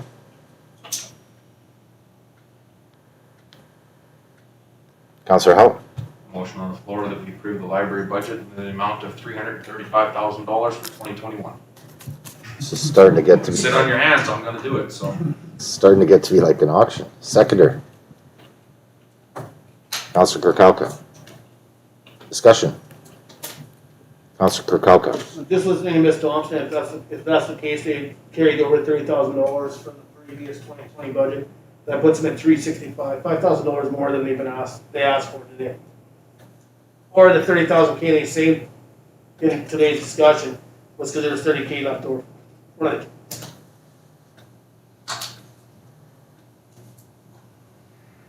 Any other comments? All in favor? Opposed? Defeated. Next motion, Councillor Majinski.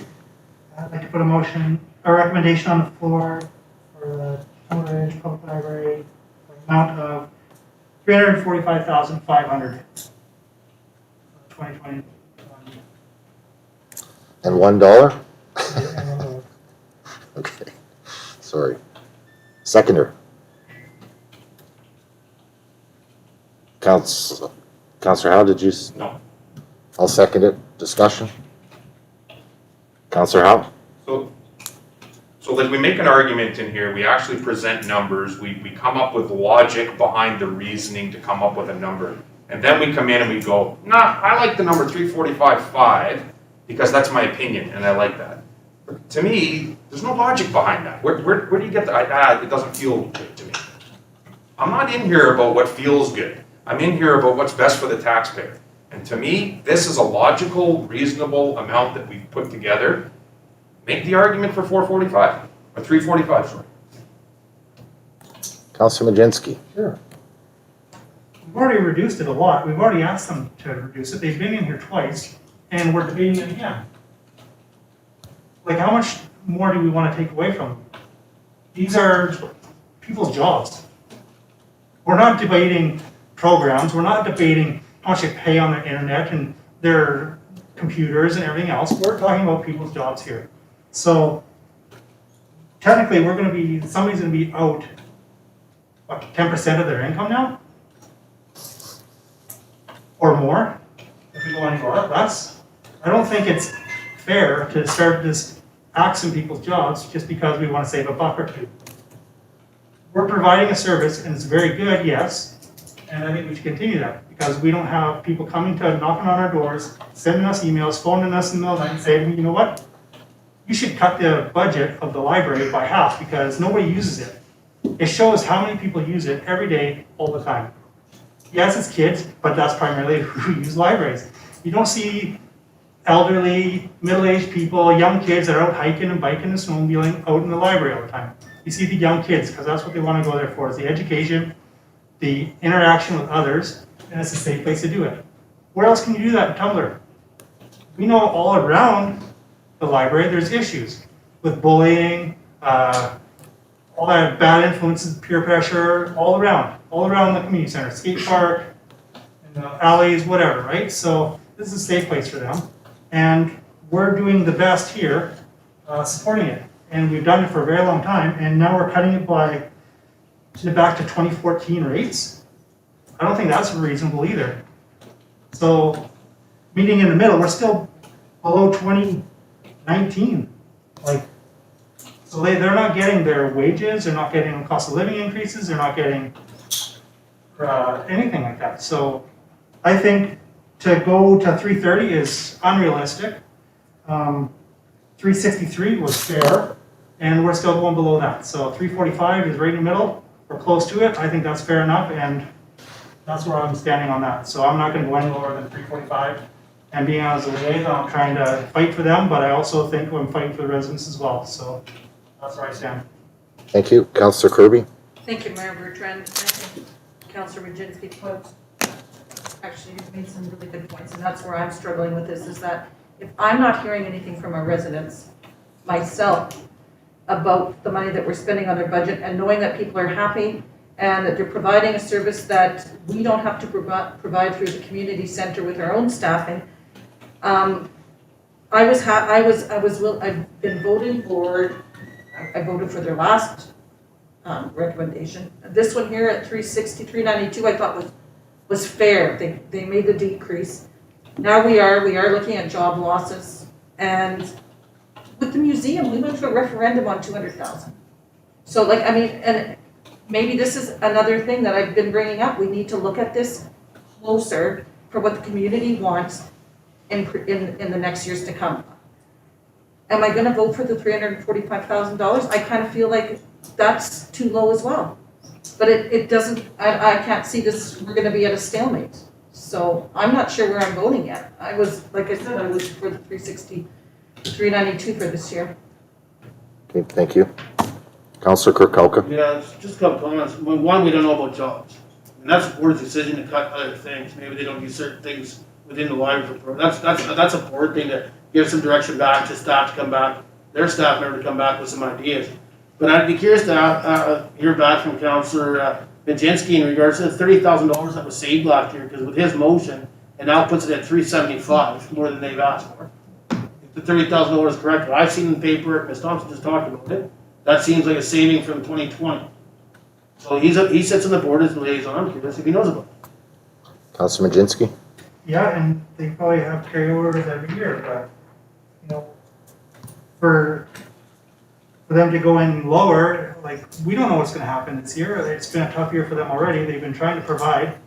access for everybody in the community by doing door-to-door drop-offs, everything else, and trying to do everything in a safe manner. And they had a very hard time trying to cut costs as much as they could. So what would be any different this year of them trying to cut more costs? And they had the delegation tonight, and they cut everywhere but wages. So what, they said, where else are they gonna cut money? They said nowhere. They stripped it down to the bare minimum. And they, even in the letter that says, well, if something goes wrong, like one of their computers goes down or their VR gets broken or whatever, they're gonna come crawling back to us and asking for more money to replace that, because they have none in their budget now. It's all comes down to wages now. So if you can tell me where they're gonna cut another $30,000 from a budget, other than wages, show me. Okay, thank you. Any other comments, questions?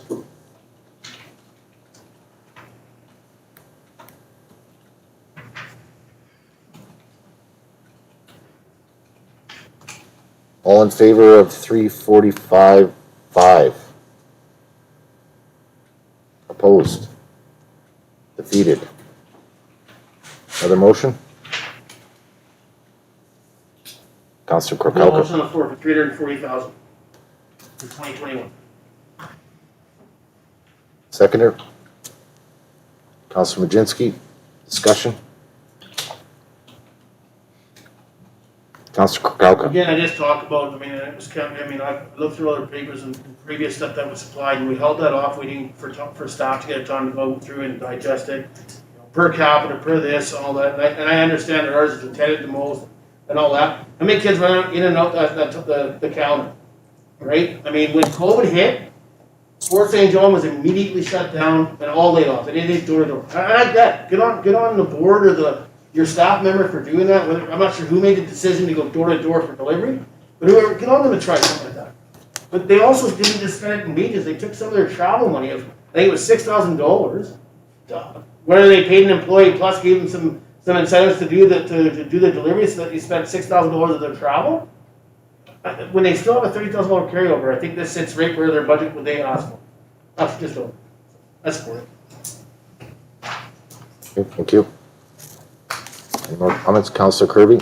Thank you, Mayor Bertrand. We're at the end of what we're going to put on the floor. It feels like I'm gonna have to vote in favor of this, otherwise it's just never gonna end. Unless there's other options, can we bring back another, can we revisit another motion from, that was defeated before, or do we have to just keep as we're going? No, we can certainly revisit another motion by making a new motion. Absolutely. And there's lots of other numbers we could try. Councilor Howe? It is pretty split in this council at this point, and I get that. But I mean, they did come in, they gave us an offer of what they're gonna try to do to reduce some costs. And this is us going back to them and saying, and just a little bit more. You've done a good job, you've got some good ideas on the table, we're looking forward to see where that goes here. You know, but there is a flavor on council to go as low as $300,000. But now you're seeing somewhere in the neighborhood of getting closer to what we're gonna agree on. To me, this is an opportunity for them to realize that there are people listening, and I do receive calls from people that are shocked about the amount of money that the library gets. I especially think that people are listening at home and realize that the libraries get $180 per person in the district of Tumbler Ridge of our tax dollars goes to the library per person. That's a lot of money. That's a lot of money for a family of four. $720 from my family, from taxes I pay, goes to the library. It's a lot of cash. And to me, this gives them the opportunity, you know what, council is serious about this. The board is now serious about it. We've met in the middle. Sometimes that's what happens in business. You have to lay it down for a second so that everybody gets back in line and we figure out what we can do moving forward to save the taxpayers $1 or $2. And I think they've got some great ideas, and I look forward to seeing them doing more. And I'll vote in favor of the motion we have now. Okay, thank you. Any other comments?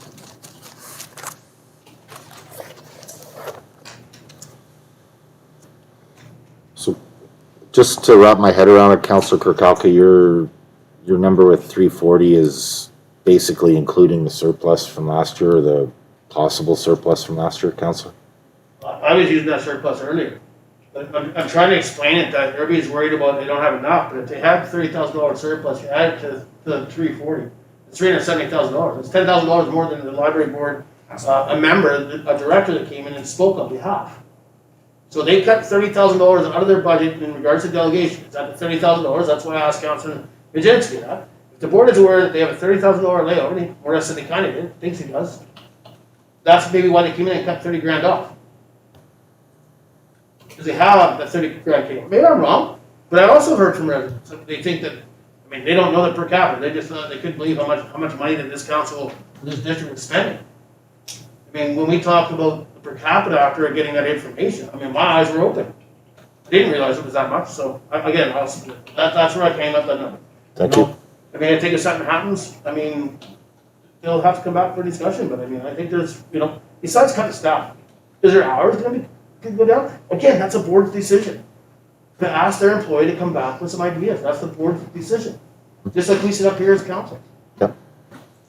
Okay, thank you. Councillor Kirby? Thank you, Mayor Bertrand. Are we gonna start funding on per capita now? That's just what is that what we're, when we look at what we're paying per person, are we just gonna, let's just go per capita? And I guess that's why you guys are the numbers guy and I'm maybe not the numbers gal. Which has been noted. But yeah, I'm just, that's it, I'm just trying to say as someone in business, trying to get through this and like, I'll do everything, like our company will do everything to keep people employed.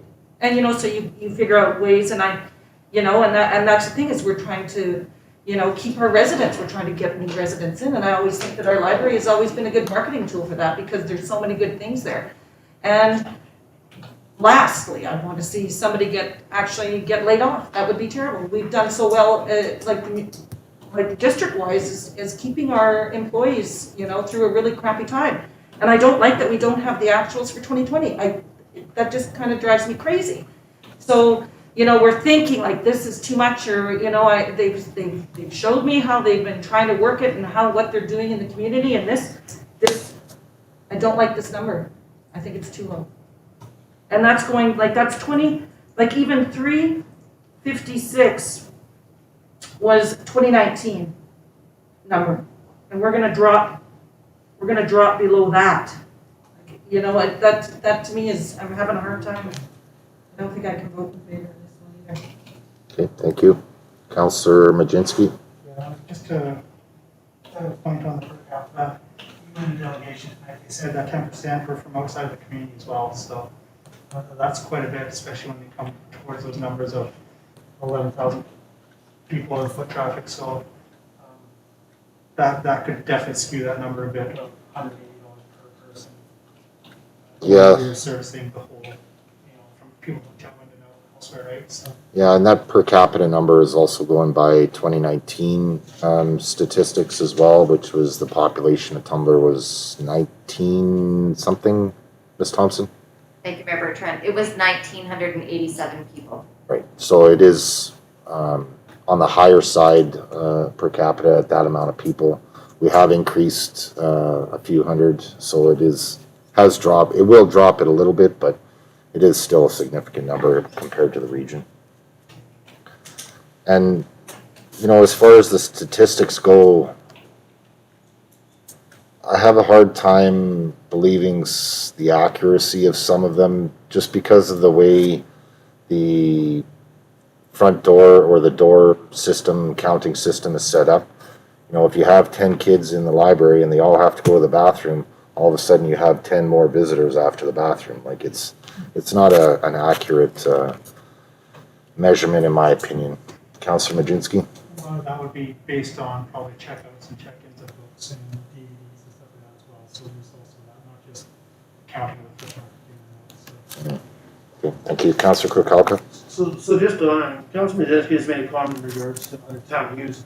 I would think Fort St. John, Chetwynd, Dawes Creek, they see out-of-town use.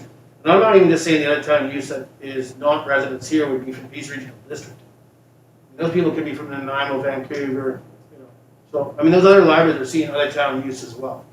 Like I know when a group of people would go from here to play hockey or soccer, the kids maybe attended the library and that's home. Those numbers are for all libraries we've seen that. Maybe not as high, but I would think people have seen those visits too. Any other comments, questions? Call the question on 340 for 2021. Library. All in favor? Opposed? Carried. Thank you. Please, Gord, thank you.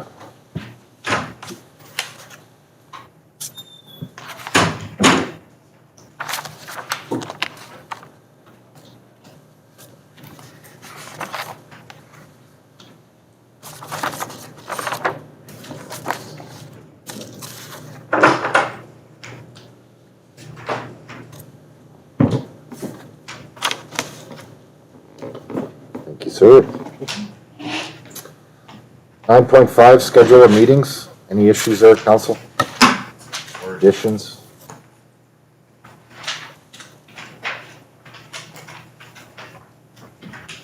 Staff, any issues or additions?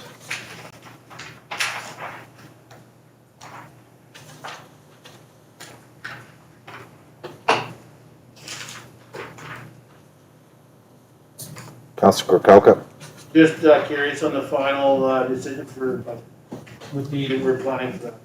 So we just did first two readings tonight, so we have the public hearing to do, which is the date of 13th, was it? April 13th, and then, Ms. Thompson, can you fill us in on the rest of the timeline, please? I was gonna wait for a little bit of time, so just give me 1 second just to confirm. No problem.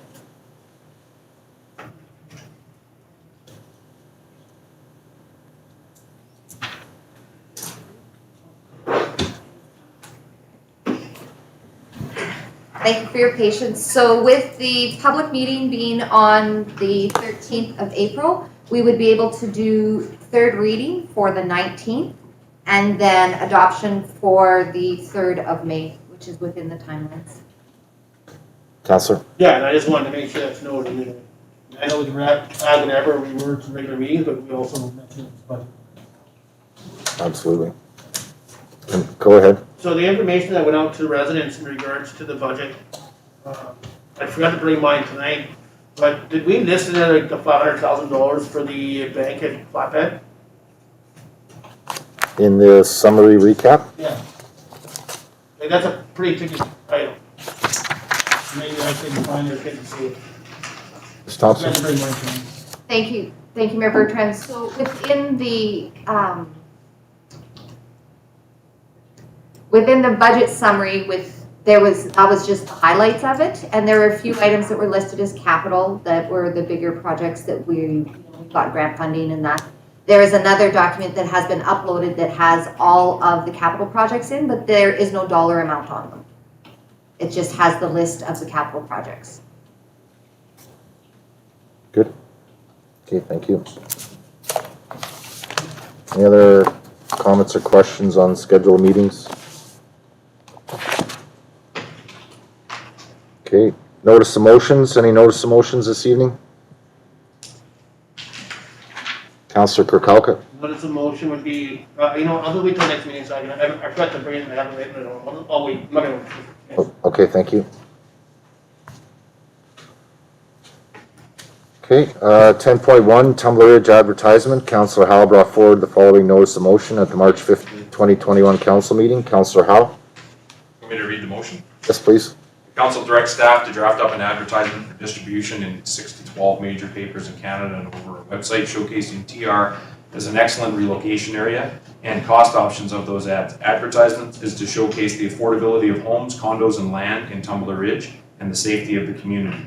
Affordability is to touch on the low housing prices, low residential taxes, and services offered in the community. The safety of the community is to touch on our low crime statistics, health services, first responder services that include police, fire, search and rescue, and fire rescue and search and rescue. Also leave it open for additional staff and councillor-driven benefits or ideas for relocation. Thank you. Seconder? Councilor Korkalka, discussion? Councilor Norbury? Thank you, Mayor Bertrand. I am in support of advertising Tumbler Ridge. I think it's always a great idea to get our name out there. I would be concerned about just the amount of information that may be going into an ad. Some of the best advertisement campaigns are quick and simple. How big is this ad going? So we're going to talk about that we have 3 doctors in town. We have 5 police officers. That stuff doesn't need to go into an advertisement, but I think the way this is worded, it hinders any creative. The way the motion is worded? Yes. Okay, thank you. Councillor Howell? Yeah, and I can see what you're getting at there for sure. I mean, we do have a graphic designer on staff now, and this is something that when it's drafted up, it comes in front of council. If it looks too wordy or if it's too big, maybe we pull something out of it. But this is really just to get the ball rolling. I've talked to a ton of people that are moving to Tumbler Ridge because of COVID-19. And I've talked to the realtors in town, and they're talking about the houses. Like there's a bid on every home in town. They have backup bids, 2 and 3 backup bids on homes. This is what I'm hearing from other people that are coming to town to buy houses. That's what the realtors are telling them. And to me, if the town is starting to take off like that, and we're going to get to that opportunity where we can start really building population in the community, that's going to help everything in town. It helps. I've talked about population lots in here, about helping our businesses and that. How we get to that point, I'm good with staff drafting something out of this. And again, if it looks too wordy, I agree with you. Then we can peel it out, change it, but at least it gets us headed down that road to let other people know in the major centers, there's some opportunity up here to get homes for $200,000 still. And I think it's an excellent opportunity. Councillor Kirby? Thank you, Mayor Bertrand. I really like the idea. I do think that we should look at different options of advertisement. Papers are kind of becoming a thing of the past, so social media's got a lot. I know ECDEV will have ideas with Google and this and that, and there's just to look, also include other options. Yeah, it's a good idea. Councillor Howell? Yeah, and like at the bottom part of that motion says also leave it open for additional staff and counselor-driven benefits or ideas for relocation.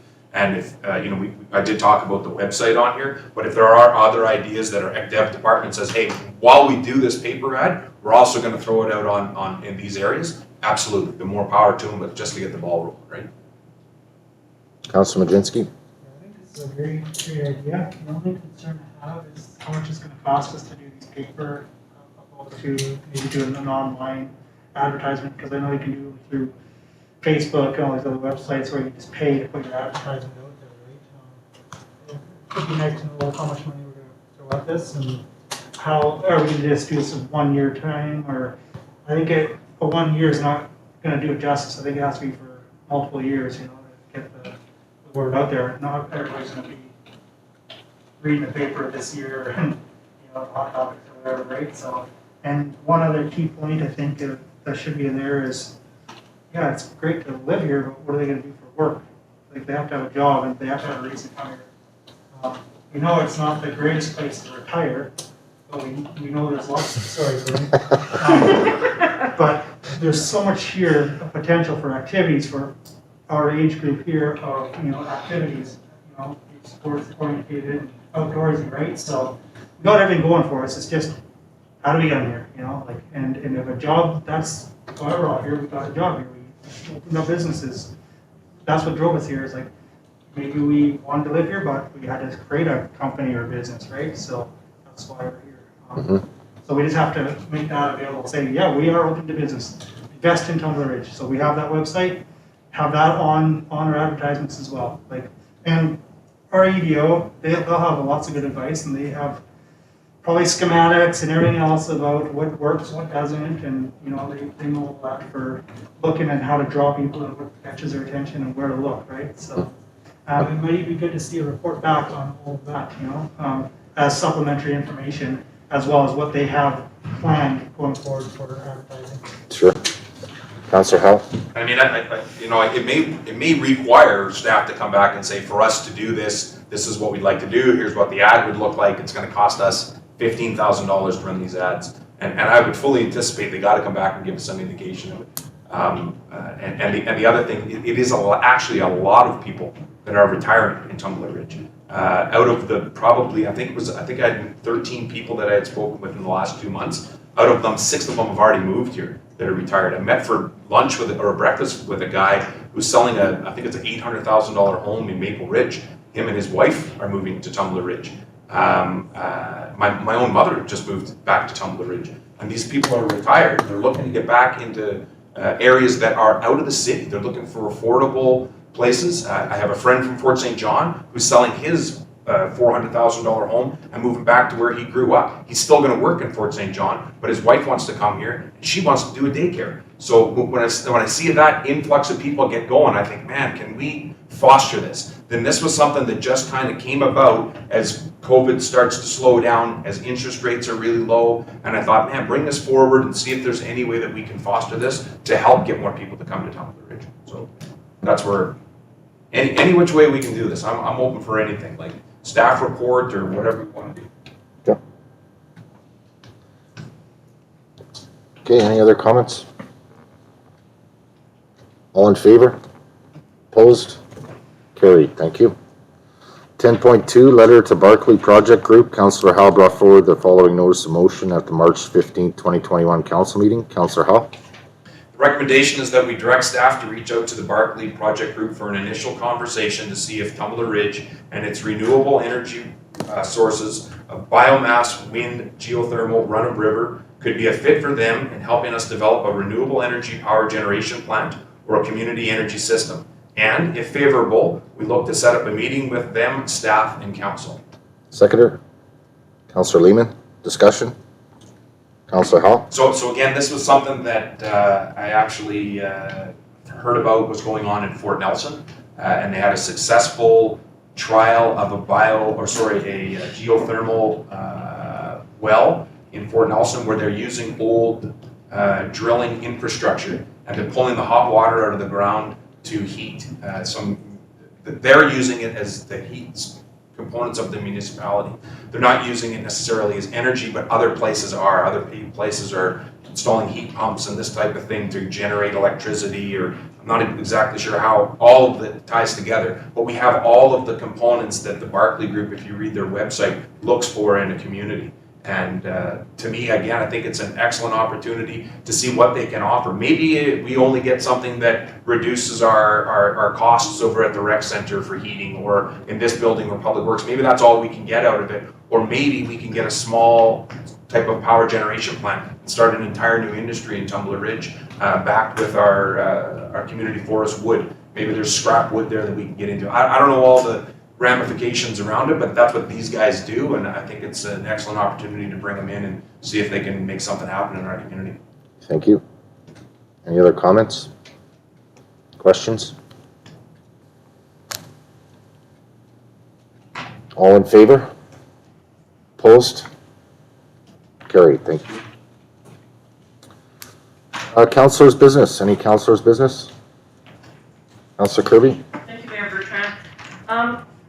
Just bringing up a concern of residents in Tumbler Ridge on our delivery rates from PNG, and just kind of reaching out to a couple people, and I was emailing with our MLA like Bernier today, and like we pay double the rates that Dawson does, but it's because of our situation, and it is kind of a tricky one. But he asked me if council is looking at attending the next BCUC rate hearing as an intervener.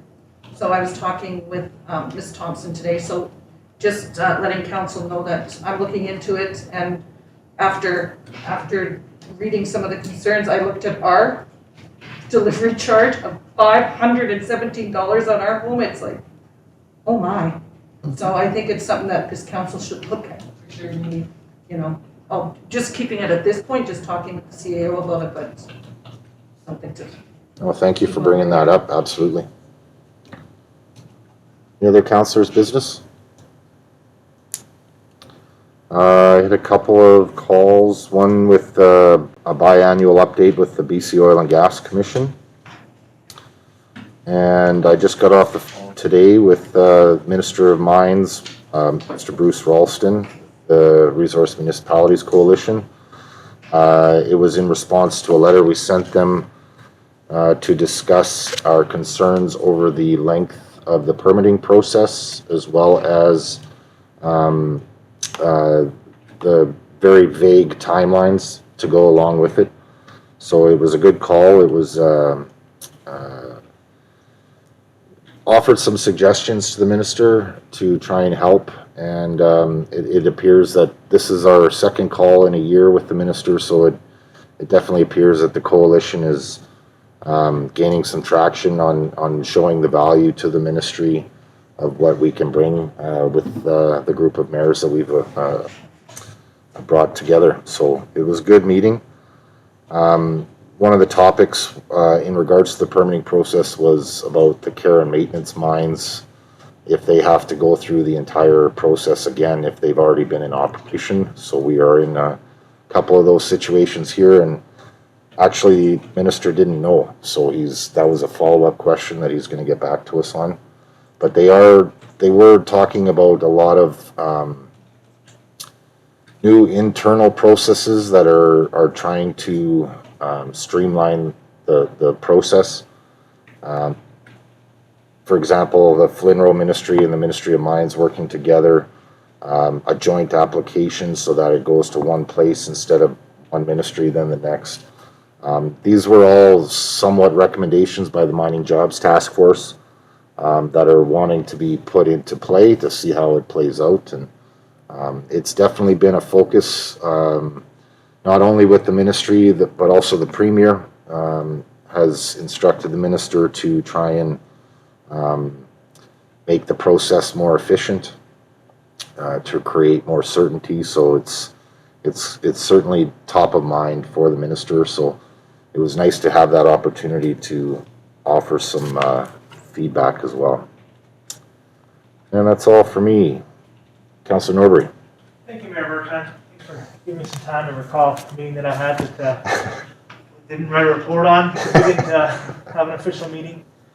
The Society for Children's Needs, we normally put on a few big events a year, but COVID's really put a hindrance on that. But we're starting to see what other people are doing. We are potentially looking at some outdoor events coming up a few months from now if COVID restrictions will allow it. The biggest events that we had per year was our spring activity event that was held in the hockey arena.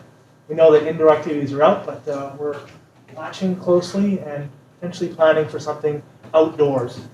So that may require some council assistance to give everyone a heads up for using areas. We still want to try and bring some normalcy back to people's lives in Tumbler Ridge. So Excellent. Excellent, thank you. Other comments? Oh, and one other thing, I would like to thank the two residents as well. Thank you, Councillor Kirby, for mentioning that. Miss Muriel Keeley and Miss Ashley Jameson for sending in the letters. I know I don't speak for myself in that we do appreciate hearing from the public in those regards, so thank you very much for that. Ms. Thompson, any answers sent in, or any questions sent in? Haven't given the answers yet. Thank you, Mayor Bertrand. I have not received any questions via email. Okay, thank you. 13.1 resolution to close, that the meeting be closed to the public in accordance with the Community Charter Section 91 E, I, and J as follows. E, the acquisition, disposition, or expropriation of land or improvements, if the council considers that disclosure could reasonably be expected to harm the interests of the municipality. I, the receipt of advice that is subject to solicitor-client privilege, including communications necessary for that purpose. And J, information that is prohibited, or information that if it were presented in a document would be prohibited from disclosure under Section 21 of the Freedom of Information and Protection of Privacy Act. Second. Councillor Kirkauka, all in favor? Sorry, Councillor Kirkauka. Just discussion, just want to make sure those, one of those fall under the one that we moved into closed. Yes, thank you. Thank you. All in favor? Opposed? Carried, thank you. 10-minute recess, please. Well,